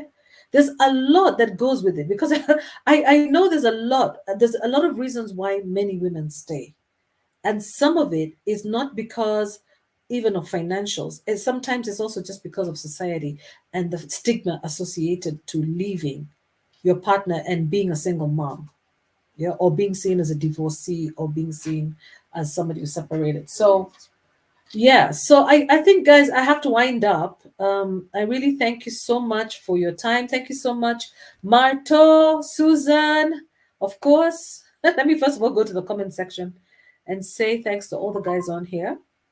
Sarah, Marto, and of course, yeah, thank you so much. Thank you so much. Wairimo, I'm so sorry that this is happening when you're at work. And thank you so much also, Susan, for being here for so long. It's been really long. We didn't expect it to go that long.